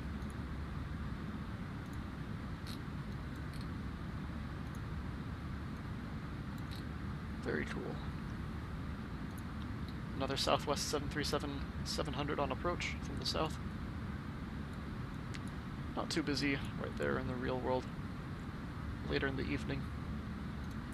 Alright, so, we're still in north traffic, we don't have to... Ooh, I missed this on the approach brief, I probably should have gotten this in earlier. So we're going to expect 15,000 at Frenzy from the... Oh good, it's not too much of a... 15,000 at Frenzy... I'll constraight there, and insert. Very good. So that didn't push up the top of descent very much. I have a bad habit of, like, only checking the arrival when we're, like, at the top of descent, and then seeing, like, on the, what's it, like, the Laser 2 or something like that, one of the northeast arrival for Atlanta. I always do that. Glavin 2, I think it is, because there's this one waypoint, that's like, expect 11,000, that's like really far away from the airport, and the FMC always predicts like 19,000 or whatever at that point. So I just let the FMC take it all the way in until the top of descent, and I'm like, okay, and then I see that and I plug it into the box, and it's, oh great, now I'm like 5,000 feet high and I have to drop like a stone with the speed brakes in order to be back on profile and clear that restriction. Because I never check things ahead of time to see what's expect versus hard-coded in the nav data. Pop art, so true. So that's going to be our first restriction there, 15,000, I'll dial that in. Hey, I might as well make use of that overlay again, so let's brief this arrival here. So we got the Twin 5, Milford transition. So we're coming in from Milford right here, which we are just over right now, actually. It's going to be straight ahead to Bever, and the Delta VOR, and Winta. And onto Frenzy, there's that 150 restriction. Then Twin is going to be at 11,000, and then Camp is going to be at 11,000 as well, so we're going to level off for a little bit there. Interesting. And then it'll be left turn to Plague for the initial fix for the ILS-34 right arrival there. Oh, interesting. And the... Oh no, this is both 3-4 left and right, but that's the... Does 3-4 left have a Plague turn? The Plague is the... spin center line as well? No, it's just, Pooter. Huh, interesting. So I guess it'd be vectors to... Let's see, how does that... Plague is 20 miles. Pooter is 20.3 miles. So, yeah, so they're just about in parallel with each other. But, interesting. So I guess if you're on 3-4 left, then, Oh yeah, I'm dumb. That's only for 3-4... Wait, no? That is 3-4 right, and 3-4 left. Yeah, it's the same course. So I guess you just, like, expect, radar vectors from Plague along there rather than spending the entirety of the time along the 3-4 left approach course. Weird, interesting. Oh, whoa, and I'm at the top of descent. So, there we are, 2.5 miles, and I'll push descent. There we go. I'll start intercepting the path there. Don't really have to worry about any weather at all, perfectly clear skies. Hey, there's the lake off to the left. Now, unfortunately with 12, it's not fully compatible with, well, I shouldn't say fully compatible. The water data has changed in 12, so this scenery here, the VStates scenery, was all built for 11, so it's not compatible with the new water coastline and masking system yet. But it looks decently enough. I don't actually know if the old version in 11 had masking imagery for the interior lakes like this. I don't remember enough. I feel like the Great Lake did at least, but then again, I could be wrong there too.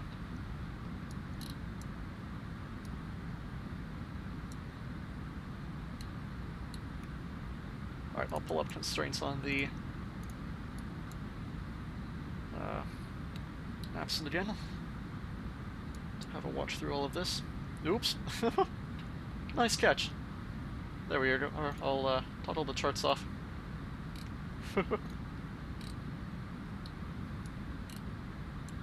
I was just poking around at the charts and then went back to the simulator to point out something and completely forgot about the charts from there. So, yep. I will, yeah, I got those dismissed now. I'll pull them back up when we brief the approach in a few minutes. But we're still at 30,000. We don't need to worry about anything too fast. You have to stay ahead of it definitely in like a Boeing or A300 or something more conventional like that, but the A320 is pretty automated that I worry about them a little bit closer to the ground usually. No radios to tune or courses to set or anything, just plug in the minimums and you are all set to go.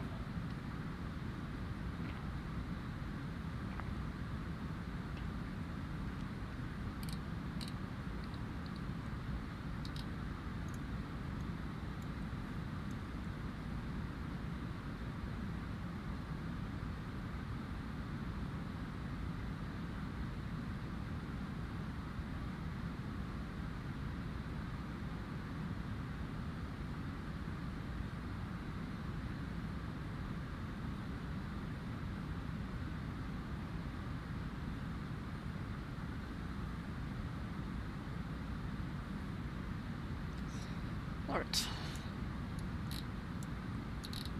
There's, what's Delta Tango Alpha? Is that, the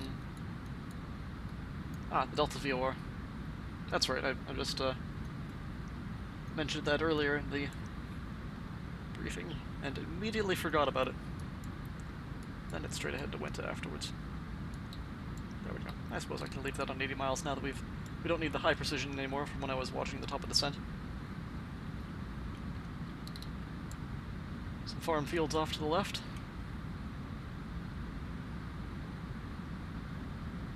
Very nice. I love the color correction of the VStates imagery here. It's so much better than just like the raw Bing imagery or whatever. Whoa, that was a little bit of a frame spike. Wow, I'm running at 50 now while streaming. That's pretty nice. It is not going to keep that all the way down as soon as we get into the city. Got a bit of a cloud buffer ahead that we'll be plunging into.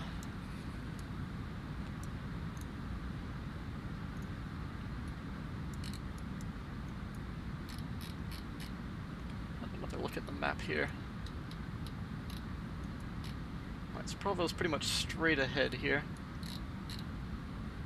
Can't see the lake yet, but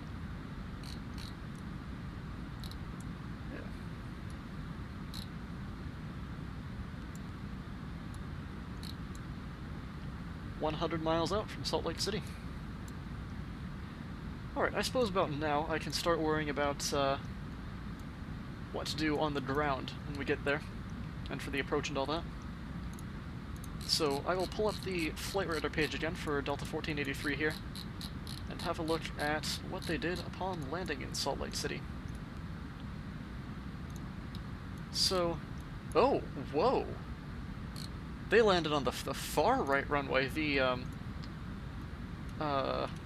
here, I'll pull up the charts again. They landed on 3.5 in the real world. I have never seen a non-GA aircraft land on 3.5 on flight radar. That's wild. I'm still going to stay on 3.4 right, I think. Just for the experience. And yeah, they're still landing on 3.4 right in the real world as well. This Southwest flight just landed there. Yeah, that's interesting. They must have been a little bit overloaded at the time of...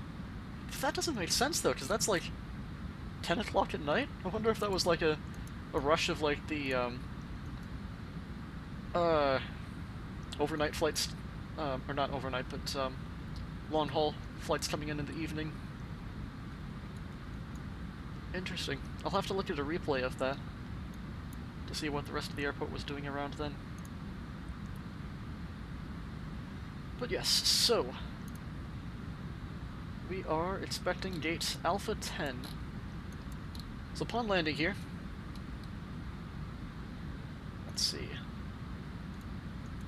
we'll vacate to the left on landing, probably taking Hotel 8 or Hotel 9, one of these. And then we'll take Hotel all the way down, and then cross at Foxtrot over. And it's going to be then... Bravo, is that? Yeah, Bravo then down the side here. Alpha 10 is on the inside right here. So in this new Alpha concourse on the left here. So all of these bits here are under construction. It's interesting. I mean, it's be interesting to see how it all comes together. The ShortFinal design scenery for Salt Lake City, same guy who did the beautiful Los Angeles we just flew out of, actually. His Salt Lake City was pre-construction, so it's all the old layout, and I don't have that scenery because it's the old layout. I never picked it up, so I prefer flying with like the real world layout. Apparently he's going to make a new version once construction finishes, but that'll probably still be a few years out before construction is available for that. So Alpha 10 here, it's on the south side of the South Alpha concourse right now, or right there. So that's going to be a bit of a lengthy taxi to get around to. So yeah, I'm definitely not flying on 3.5. I'll do that one taxi around there instead of cheating and taking 3.4 left. Just for the experience. I sometimes try to not pay too much attention to the taxiing, but if I'm on stream here, I might as well get the full authentic experience. 1 second, I'm going to mute my microphone. Excuse me. I'm not used to talking this much, my voice is wearing out already. So, yeah, that looks good. So how long of a taxi was that in the real world here? Let's see, they touched down at 3.5, or at 3.4 rather. No, 3.5, yeah. At 3:49 AM UTC, and coverage doesn't last all the way to the gate, but it gets pretty much down there, right in parallel with it at 3:57. So it was about a 10-minute taxi from landing at 3.5 to getting all the way around there. It looks like they took left at Romeo and Sierra crossing all the way around here to get into the Alpha concourse. So that's about 10 minutes. So I might shave a little bit off here by taking 3.4 right instead and avoiding Sierra, but I'll still keep it at that. Zoom in a little bit more here. Coming up on 15,000, first restriction there at Frenzy. I'll dial it down to 11,000 there for coming in at Owen, but again, we're going to level off there for a little bit anyways, so we don't have to worry about setting it below that for too soon. I'll pop off the charts there for a quick second as we reset the altimeters here. We're below the transition flight level, 180, so we've got 3003 on the altimeters. 300, right, this one's in hectopascal, so it only goes in increments of like 3 or 4 inches at a time. So 3004 is about as close as we're getting on that one. That works. It's just a standby.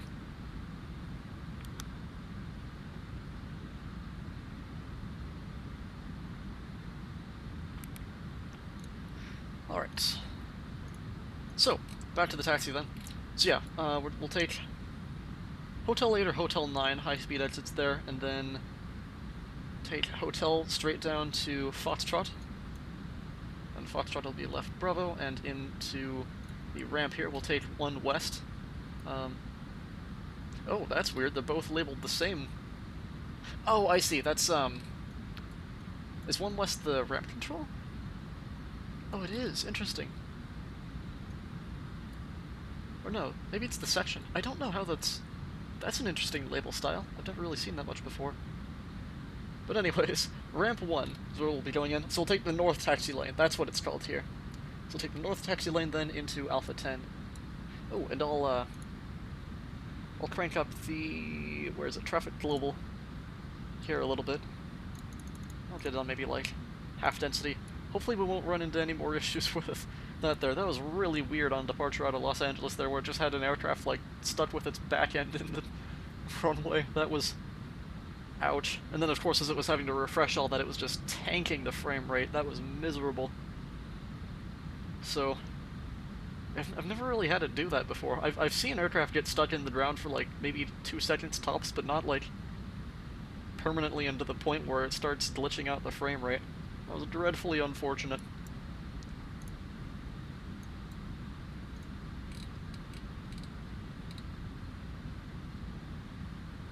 Oh, interesting. Yeah, that's a good theory. The maintenance on 3-4, right? Yeah, I'll have to look at the replay of that. I suppose they could have been, because I wouldn't think 10 PM would be exactly poppin' for a arrival into Salt Lake here. Let me pull up the schedule for tonight, actually, and see. Yeah, it's pretty busy. Oh yeah, a bunch of aircraft are getting in right around 10:15 or so. All the cross-country, all-day flights. So it could have been busy, but yeah, it also could have been maintenance. Oh yeah, with the new terminal construction.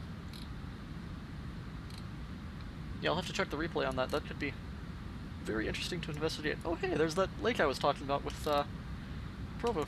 I don't know what the lake is called, but it's the lake that's by Provo. So the SimToolkit Pro map here says this is Eagle Mountain on the left. I don't know if it's pointing to that one. I think so. That seems like an Eagle Mountain. There's the lake there. Ah, Utah Lake it's called. There it is. The labels finally started appearing. So then Provo is on the east side over there. Very cool. This is the fun part about flight simulation, I find, as well. It's just getting used to, like, all of the worldwide geography. It is so fun to be able to, like, get more familiar with everything on a more like a hey, I've been there kind of level, even just in a little video game. But, like, before I started simming a couple of years ago, I could not place, like, half of the European countries on a map. Like, you got France, Germany, the UK, that's about it. But now I've done a whole lot of flying through there. It's been so fun to get to become more familiar with all of the geography and everything. It's, yeah. And here's coming up on 11,000. Zoom in a little bit more. And once more, we shall brief the departure. Not departure, arrival. Approach. That's the one. Let's see. So, pop this up here. So our extended center line out here, the initial approach fix, we're going to be transitioning from the arrival into the approach here at Plague, is going to be 20.2 DME from Sierra Lindia, speech, Sierra Lima Charlie. Goodness. I saw the I there and just all threw me off. Lindia. Oh, professional streamer here. So, Plague, 20.2 DME. Oh, that's going to be 11,000 there already. Oh, cool. I wonder if we get a... I doubt we'll get a glide slope that far out. So we'll take it down to 6,100. Altitude there. And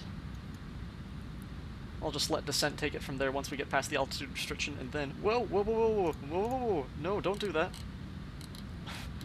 It was decelerating on me down to approach speed. So there we go, I'll pull the speed knob there and we'll bud 250 for now. Probably should have bud 250 earlier actually, since this is a very high altitude airport. The deceleration would probably start happening a lot sooner than what the computer predicts it to be. Alright, pull the chart back up again. Oh goodness, excuse me, I'm so sorry. Always. Always when I have my microphone unmuted. Alright, so yeah, 6100 there is going to be shovel. Oh, that's only 5.6 DME. Yeah, we should get glide slope well before then. We'll just let it take it all the way down. We're at 20.2 DME right now, so we're good. Minimums, we got ILS Cat 1. Just one minimum entry here. It's going to be 200 feet, and that's going to be 4425 MDA. Then up top here for the missed approach, it's going to be climbed to 9,000, direct to Wasatch VOR, and outbound radial 331 to Ogden and hold. Alright, simple enough. It's missed approach altitude 9,000, and landing elevation, let's see, the airport's going to be at 4231. We don't need that exact number because the pressurization is all automated. Whoa, whoa, whoa, whoa. Oops, oops, oops. Problems. I missed that it was in alt mode. I thought it was still in descent. I'm going to have to pop the speed brake here and get that taken care of. Alright, I'm going to roll it down to 210 knots now to hopefully increase the angle a little bit more. 15.9 DME. Alright, get rid of the charts there and we can just focus on this. Oh yeah, I'm a little bit high. Not bad. Not great, not terrible. I really should have decelerated down to 210 first and been able to get the at least the slats out so I'd have a little bit more drag. This is dreadfully unfortunate. Alright, I'm gonna get approach mode armed here. Of course something had to go wrong. I was so absorbed in that I forgot to keep an eye out for when that changeover would be happening. There's 10,000, landing lights on, wing lights, seat belts. Alright, almost, come on. Alright, we're 10 miles out. I'm just going to drop the gear at 250. We're going to do a high-speed intercept from above.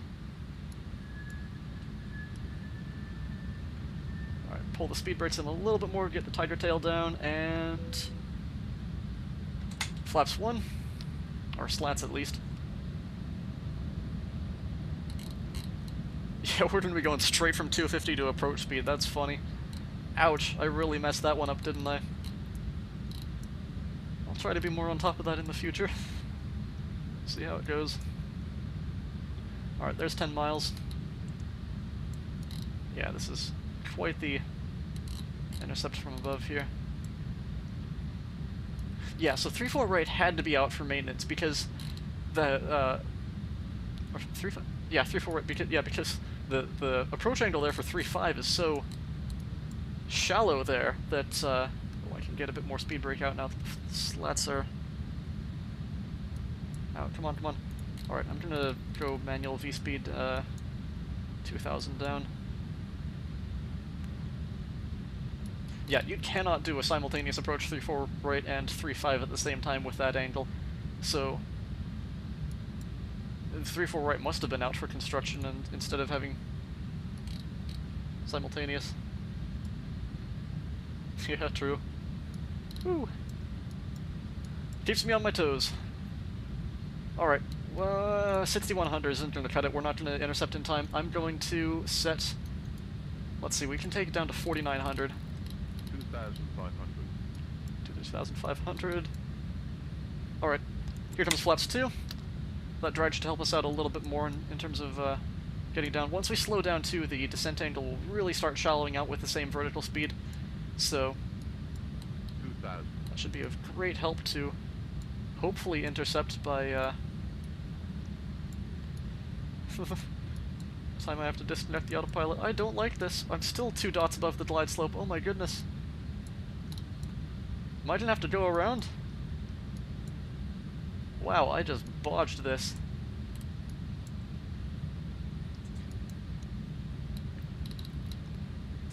Yeah, go around. 1000. Mantoga, SRS, nav. Oh, too high, too fast. Now that we're finally back on profile. Autopilot off, I see it, yep, alright. So we got manage speed then, and go around flaps, flaps 1. Gear up. I have not practiced a go around in so long. Alright, lever climb. It's pretty straightforward on the Airbuses. I know it's a lot more intense with Boeing and all that, but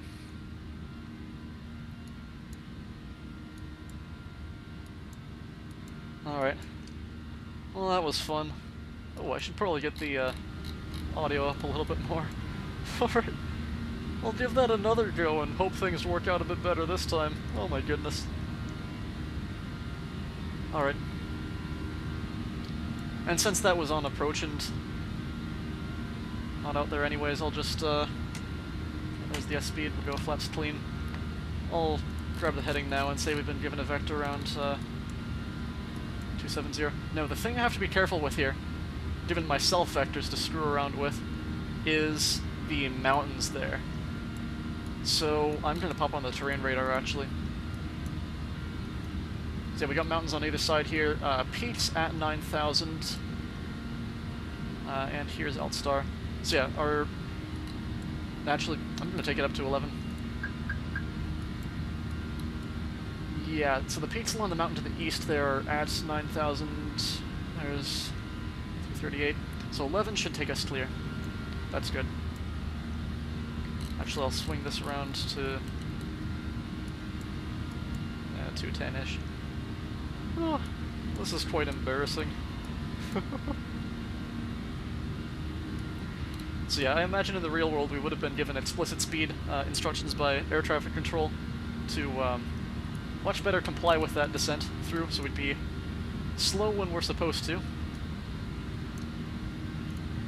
I'm going to take speed there and bug 250.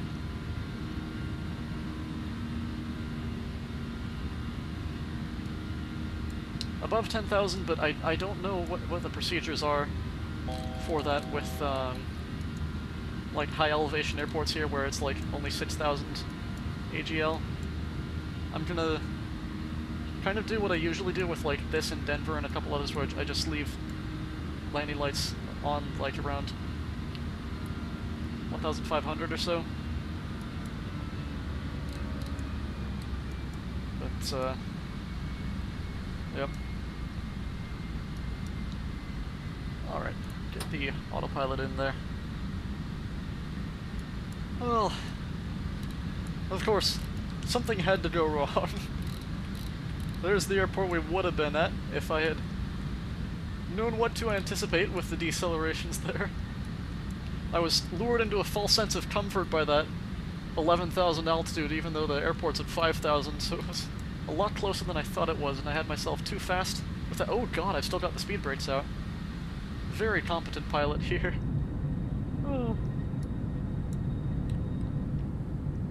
Well hey, now we get a much better view of the Great Salt Lake. Oh, goodness. Pretty nice there with the sun reflecting off of it though.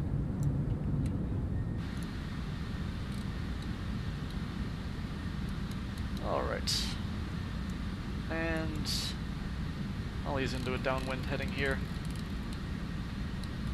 Now that we're farther out from the airport to the west, that should give us some nice room for spacing around for vectors.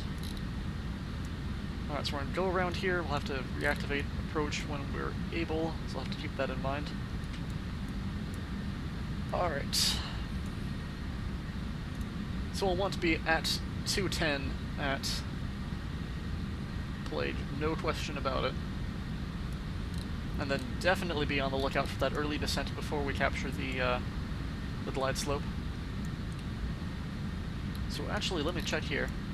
Oh yeah, good. The approach is still all loaded up, so I can probably just do a direct 2 once I get lined up.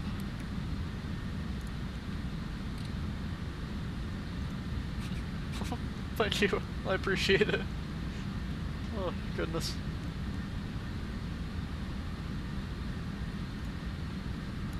Alright, what are we doing now? 10 DME. Oh, we're tracking quite left there with that crosswind especially. I'll take, yeah, let's see, I'll take 175. To just get a little bit more parallel with the runway. Have a look out here, all of that's in the green. We got a peak at 11,100 somewhere. I'm not seeing the orange on the screen though. So all the rest is 7,700. So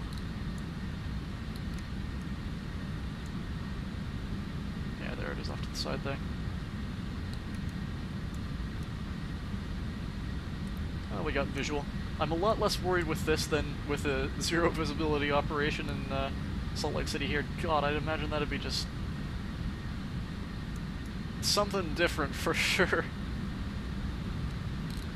Like an Innsbruck landing. Goodness. Well, that's why terrain radars exist.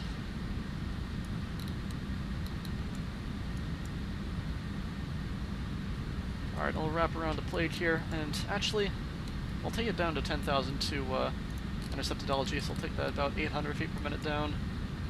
And let's roll it back to 210. Yeah, let's see, so 11,000 for normal operations minus the 4,000, that's about 7,000 feet. So yeah, that's about 7,000 feet AGL is when I like to bug around 210 or so, just to decelerate. I usually aim for around 210 by 7,000 and 180 at 4 to 5,000. Usually aim it more based on the flight sequence, like 180 is more around the turn to base, but yeah, that's kind of a benchmark I use. Alright, below VFE next, I'll get slats out there. It's giving me a fuel quantity to below 6.6, but I've got 6.7 there. I wonder if it's rounding that internally with like kilograms or something and throwing the warning out when it's not supposed to, but ah well, interesting. Because the ToLiss only up until a couple of years ago was only kilograms and didn't have imperial units at all, so most of the interior, our internal systems and everything still runs on kilograms. Goodness, that's a nose-high attitude there to maintain level flight. Alright, make the turn to base here. Set 0. And now I usually do 180 knots at the turn to base, but we're still 23 miles out here. So I'll just keep 210 for now. And decelerate closer till. Actually, yeah, I overflew that quite a bit more than I was intending to. Ah well.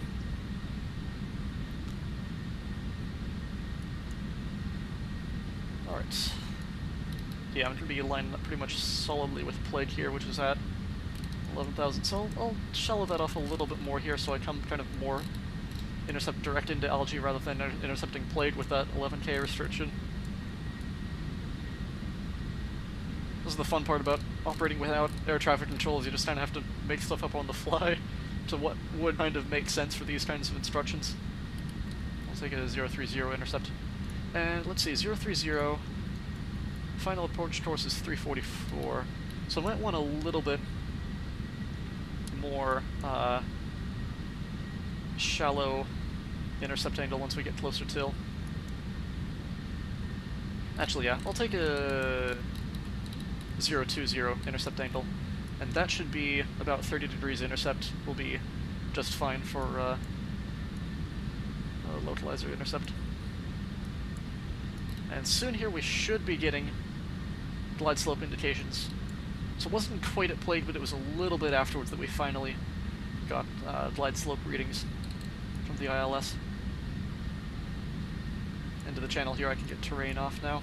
We've still got visual contact, of course. The part I was just worried about was starting over the top of all that when I couldn't quite gauge the relative height of the peaks based on the attitude, but now we're all inside of this nice happy little tunnel here.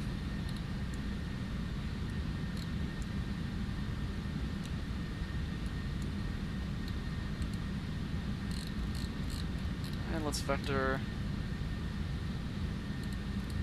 We'll take 344. So yeah, we're still not getting. Oh, there we go. Alright, approach mode quickly. There's glide slope captured.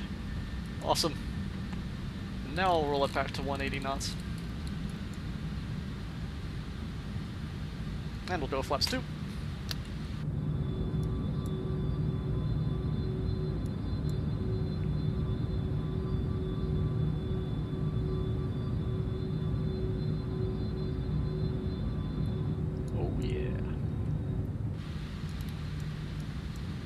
That should help us get down there much more nicely. Alright, with the glide slope captured now, we can set 9,000 feet missed approach altitude there. And we'll just kind of slowly roll it back. We'll hold 180 until about 10 DME, at which point we'll pop the gear and get down to approach speed. So for that, let's see, we've got manual speed here, and I will activate approach in the box there. So that'll be ready for managed speed when we're ready. Alright, Cat 3 single, awesome. So yeah, we're getting fuel warnings now that we've wasted quite a little bit of time with that dum-dum go-around, but oh, I don't usually do approaches that stupid, but of course, I had to go and make a fool of myself in some way or another. Yep, attempt number 2. Here we go. Knock on wood for this one. But this is much better looking. We're only having to take 1,200 feet per minute to track the glide slope now, and we're already down to 180 knots. This should be very, very nice from here, now that we're not overflying the, or overshooting the glide slope by several thousand feet and being too fast to be able to descend and decelerate in time. That was a very bad combination right there. It's pretty much impossible to recover from that once you're stuck with that kind of situation so close to the airport. So you always have to be on top of things, and I was not. Speaking of being on top of things, I never even set the MDA from the charts here. I was so focused on that whole situation going on. So we got 4425 MDA there. And flaps full. VAP 145 knots. Very cool. And here comes 10 miles. Alright, let's go 160 knots. And drop the gear.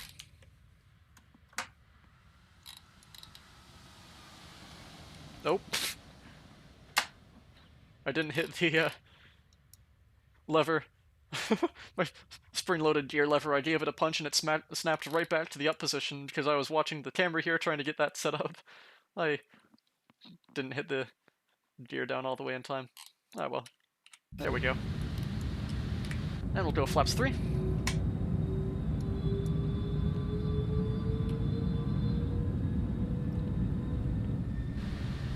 We'll hold 160 until about a little past 2,000 feet, maybe. Oh yeah, looking much better. And again, just to have a look at that taxiway situation, we probably won't make Hotel 6, since, yeah, we got 12,000 feet of runway to work with, so we're definitely not eating the whole thing here, especially since we've now burned more fuel with that go-around. I doubt we'll make Hotel 6. It might be Hotel 8 or maybe Hotel 9. If it's Hotel 8, it'll just be straight off Foxtrot here. Hotel 9 will have to decelerate and take a hard left on Hotel there. Alright. There's 2,000, so we'll go approach speed and set. Flaps full.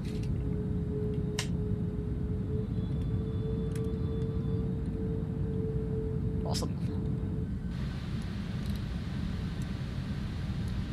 So, close enough now. I'll say we've got cleared to land, get the nose lights on. arm the spoilers, and ding the cabin there. Perfect. No blues.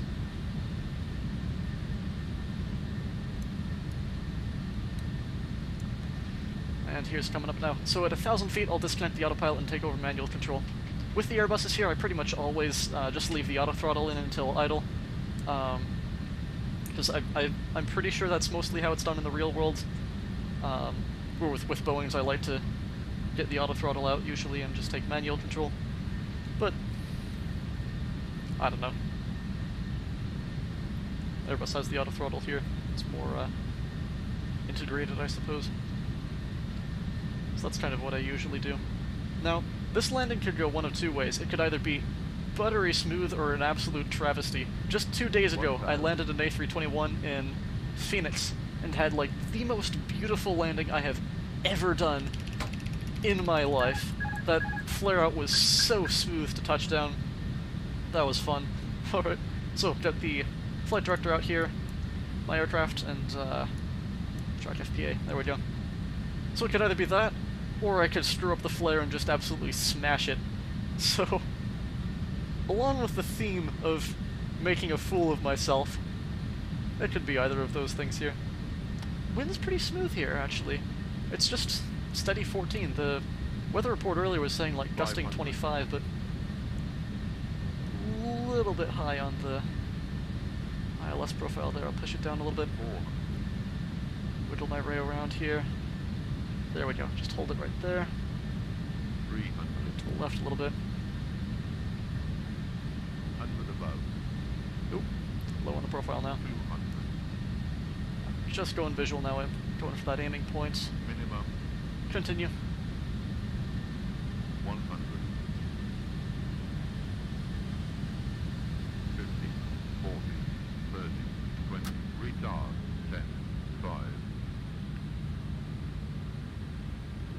Oh, that was nice. Reverses out. I think. Oh, shoot. I messed up my throttle quadrant configuration. I blocked off my Airbus reverses with a Boeing block, so I flew the Boeing aircraft last. Woo!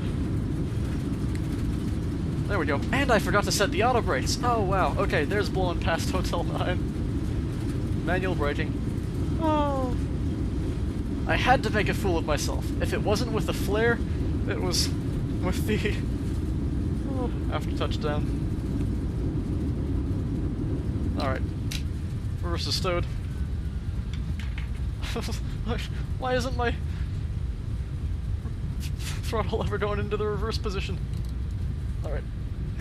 Squeeze onto here. I think I can make this turn off. Oh yeah, there we go. Get a little bit more power into the turn here. Well, that did not exactly go according to plan. I would use the excuse of the missed approach and all that to justify the missing the auto brakes, but even without the missed approach, I had forgotten them beforehand. I guess I was so preoccupied with the being high and fast on the approach that I just forgot to go through the landing checklist that I usually do. All right, flaps up and disarm the speed brakes.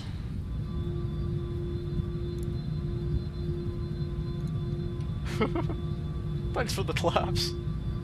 Oh, goodness.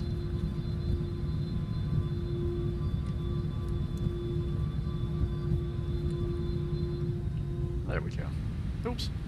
And I'm drifting off the center line now that I've stuck my head out the window.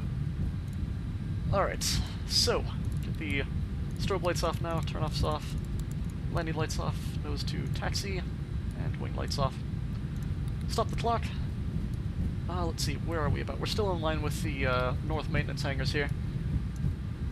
So yeah, I ended up taking it all the way down to Hotel 11. Oh, always make sure your auto brakes are set. I haven't forgotten my auto brakes in a long time. Good lesson, I suppose. But that is why you always have checklists. And don't just yee-haw your way around like I did. Alright, there's Hotel 10, so our next Yeah, our turnout here is going to be the next on the right. That'll be Foxtrot. Alright, so I've got a second to go through and clean up the MCP here. So I'll get the landing scales off, and constraints as well. Flight director off on the right. Go back to vert speed heading, and set 100 feet above there. Alright. So we just kind of got a nice idle little taxi around the counterclockwise edge of the airport here. So take a right on Foxtrot. I'll leave the APU off until we're just about in line with the terminal down there. I'll get on Bravo before I have a look at the parking situation. So we only have traffic global on 50% density, but there's a decent chance that an aircraft here has stolen my gate, so such is the trade-off with AI traffic. Ah well. Alright. Let's see what else to worry about. Oh, gotta get the weather radar off, predictive wind shear on off as well. That should be everything there. Train radars off. Alright.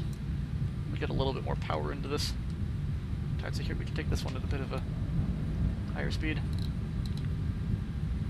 There's the North Delta maintenance hangar. What is that? What's an ATR doing there? Oh, that's not an ATR, that's a... Oh, that's one of the default X-plane Dornier 328 static aircraft. Ah, well. Yeah, that's like one of the Alps or something, I think it was. I don't remember. Whatever it is, it's one of those AI or AI static aircraft that X-plane loves to put everywhere but where it should be. As always. That's the one of the main reasons I ended up getting Traffic Global 2 is because I could not stand having like all of my US airports filled with Alps, Dornier 328s, and Air France CRJ 200s. That was like the only traffic it would ever give me. So it's much nicer to have this. Like, this is so freaking cool. All the CRJs out there. Ooh, my head's in the window again. CRJs out there. We got a Delta 753. Looks like on the North Concourse there. Bunch of Southwest lined up. Interesting. So yeah, there's quite a satellite stand here at the at Salt Lake City while the new terminals are under construction. So we've got a little bit more of a straightaway here. I'll pop my head outside the window here for a brief second to have a look here. So yeah, there's that main terminal there, hard connected to the entrance, and then the satellite terminal to the north there. There's all the hard stands. Satellite stands to the north, and then all the regional over there to that side, and that's the new construction going in. That's so cool. They've actually got some of the construction in the default X-plane gateway scenery. That's pretty awesome, actually. It's not often you see that.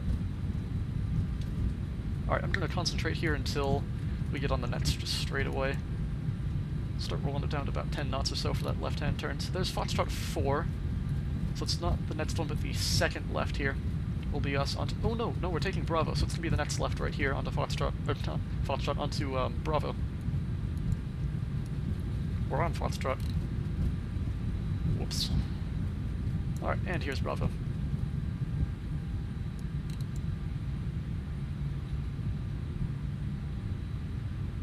And get a little bit of power out of that turn there.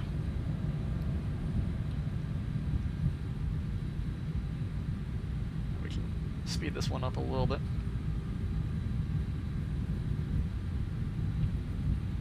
Alright, that was straight away enough there for me to poke my head out the window again. So, again, our parking situation, we were looking for Alpha 10, I believe, which is open. Awesome. So, we'll just, roll on into Alpha 10 from the north taxi line there.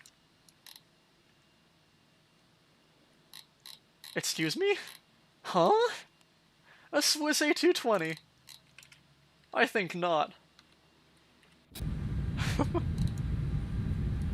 Traffic Global has interesting moments sometimes. I wonder if that's supposed to be like a Delta A220 or something and there's no model matching for it, so it just thought, oh hey, Swiss looks like a blank livery, I'll just fall back to that and be incredibly competent at my job.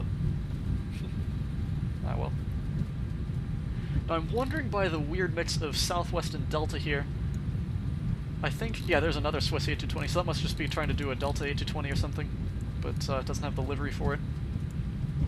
So by the weird mix of Delta and Southwest all at the same terminal here, I'm wondering if the gateway scenery doesn't have airlines specified per gate, and it's just kind of randomizing them wherever.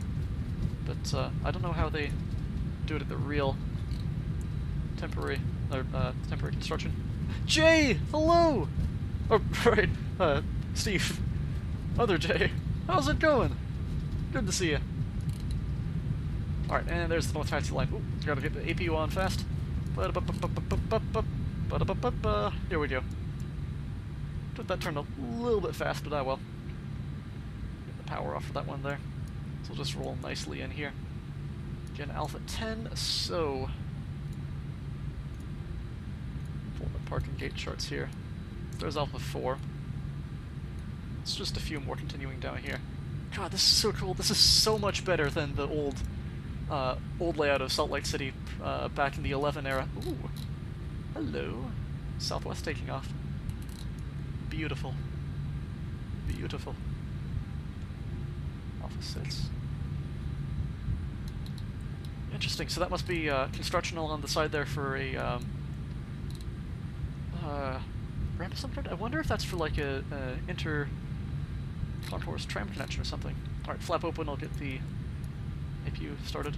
I don't actually know. I wonder if they're getting a new airport tram. Whoa! Hello! Look out! I'm gonna run over you! You're gonna get run over! Look out! You've been run over! How do you like it now? Goodbye. Alright, get the nose lights off now that we're coming up here. And the unfortunate part about it being gateway scenery is we got no marshalers, so I'm just gonna stick my head out the window again and kind of guide myself on here. Try not to mess up the parking job too much. Whoa, whoa, whoa, that's fast, that's fast, that's fast. There we go. Alright. Yeah, I got a bad habit of, like, taking the whole thing at, like, 5 knots or so, because it feels like, oh, compared to taxi speed, this is so slow, but then I ended up just barreling down on whatever poor marshalers down there and slamming on the brakes and sending my passengers face first into the seat packs in front of them. Oh well. Alright, APU is available, so I will shut off the engines. I should have cranked up the audio a little bit more for that last bit there. Oh well. Alright, transponder can come off now. And IRS 1, 2, and 3 off, crew supply oxygen off, and fuel pumps off as well. Let's see, do we need... Nah, we don't need any brake fans or anything because we didn't use them because I forgot to set the auto brakes like a clown. So, those can just stay as they are. Below 15% N2. That's the weird thing about ToLiss aircraft as well, is it's like the engines have, like, the friction of sandpaper. It's weird. They idle in, like, mere seconds. I don't know how realistic that is, but it doesn't feel right compared to any of the other aircraft I've flown where they will, like, spin down for like 30 seconds or more. ToLiss engines just slam to a stop once you cut the fuel out. Ah well. I'm not a real pilot, I'm just theorizing, so I have no idea how these things are supposed to work. Clear out those warnings, and... Anyways, as I was saying, below 15% N2, beacon light can come off, seatbelt signs off, and APU bleed on. And we'll connect the jetway here. Goodness. We made it in one piece.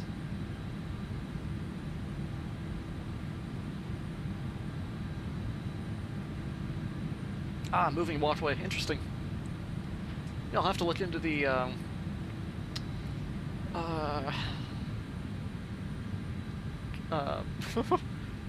speech. I'll have to look into the construction of this a little bit more. I haven't checked up on the Salt Lake City plans in a good long time. Anyways, that is us. We made it here in one piece. Kinda.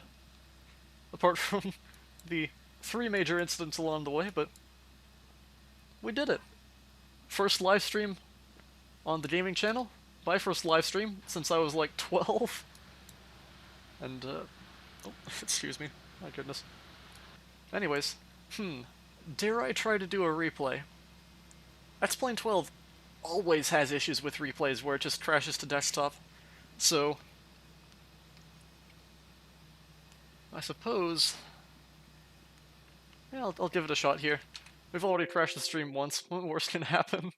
So, rewind a little bit here and see if I can get a nice replay out of this. But, yep, fair warning, it might crash to desktop. It sometimes behaves on the ToLiss aircraft. And then other times it just, Alright, there we go. So now I will poke my head down to... where's a good vantage point for this runway? There isn't really a nice parking lot or anything. That parking lot's kind of way off to the side and behind a bunch of buildings.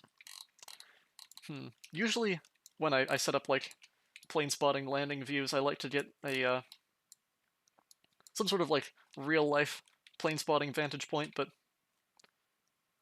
this is kind of terrible for plane spotting, not gonna lie. Maybe I can steal a view from the side of this parking garage here. How's that? It's still a little bit obscured. Alright. Yeah, I'm gonna cheat. I'm gonna add a few more stories onto the parking garage here. And let's watch this approach. See how I did. It was definitely a weird flare. I flared a bit too sharply. I don't know if I flared too early. It was pretty low, but I think with the how sharp the flare was, it floated for a little bit. But it was still nice and smooth. It was just odd. Better than a lot of landings I've had, though, just absolutely slamming it. So it just ate up a little bit more runway than I would be comfortable with, but it was still within a tolerable margin, I'd say. So yeah, I need to work on flaring earlier and smoother is my main things.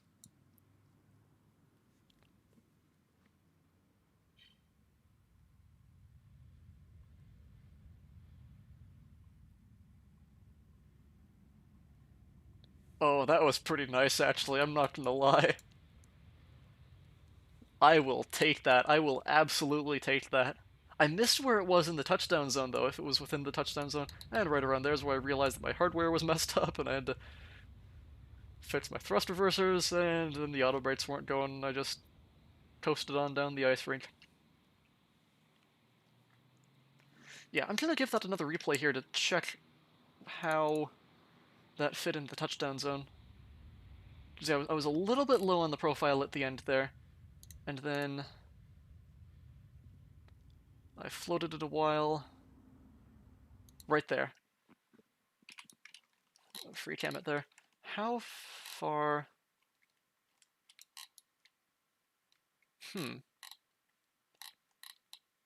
Is that a touchdown zone marker there? I think it is. Yeah, so I guess I'm within the touchdown zone. Like the very last possible marker. What's that? This is a weirdly short touchdown zone. I don't know if that's accurate to the real airport or if it's just a quirk with the gateway scenery, because I have had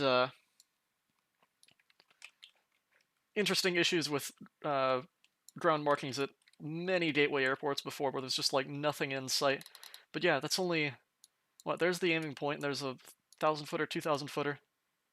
I'll have to look that up on the... I'm gonna do it now, actually. I'm curious. I may be stupid, but I feel like there's usually at least, like, 3 or so touchdown markers. Alright, there's the aiming point.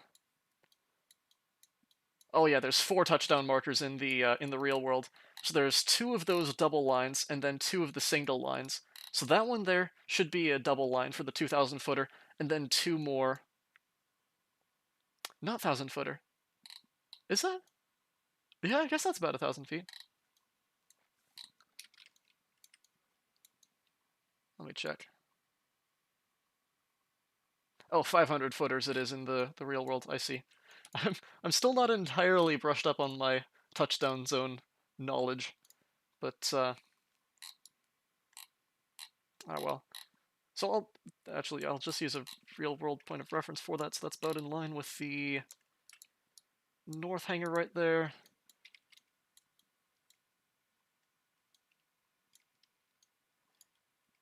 Oh yeah, so the spacing on these is wrong too. So the aiming point even should be more about in line with that hangar right there, even past it a little ways. And then the last touchdown zone marker is in line with this little squiggly bit here where it goes from... well, it's different on the imagery, because it looks like it's a little bit more completed in real life now, but where there's another taxiway that goes in right around here. So the end of the touchdown zone is right around there in the real world.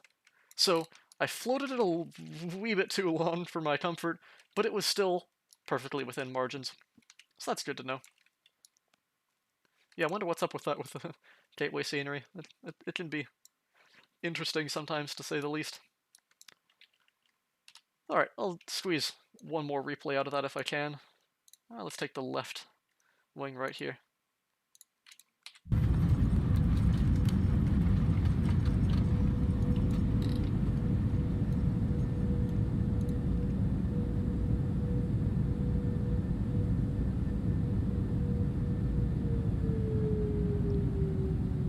That's a nice view there with the sun reflecting off the top of the wing.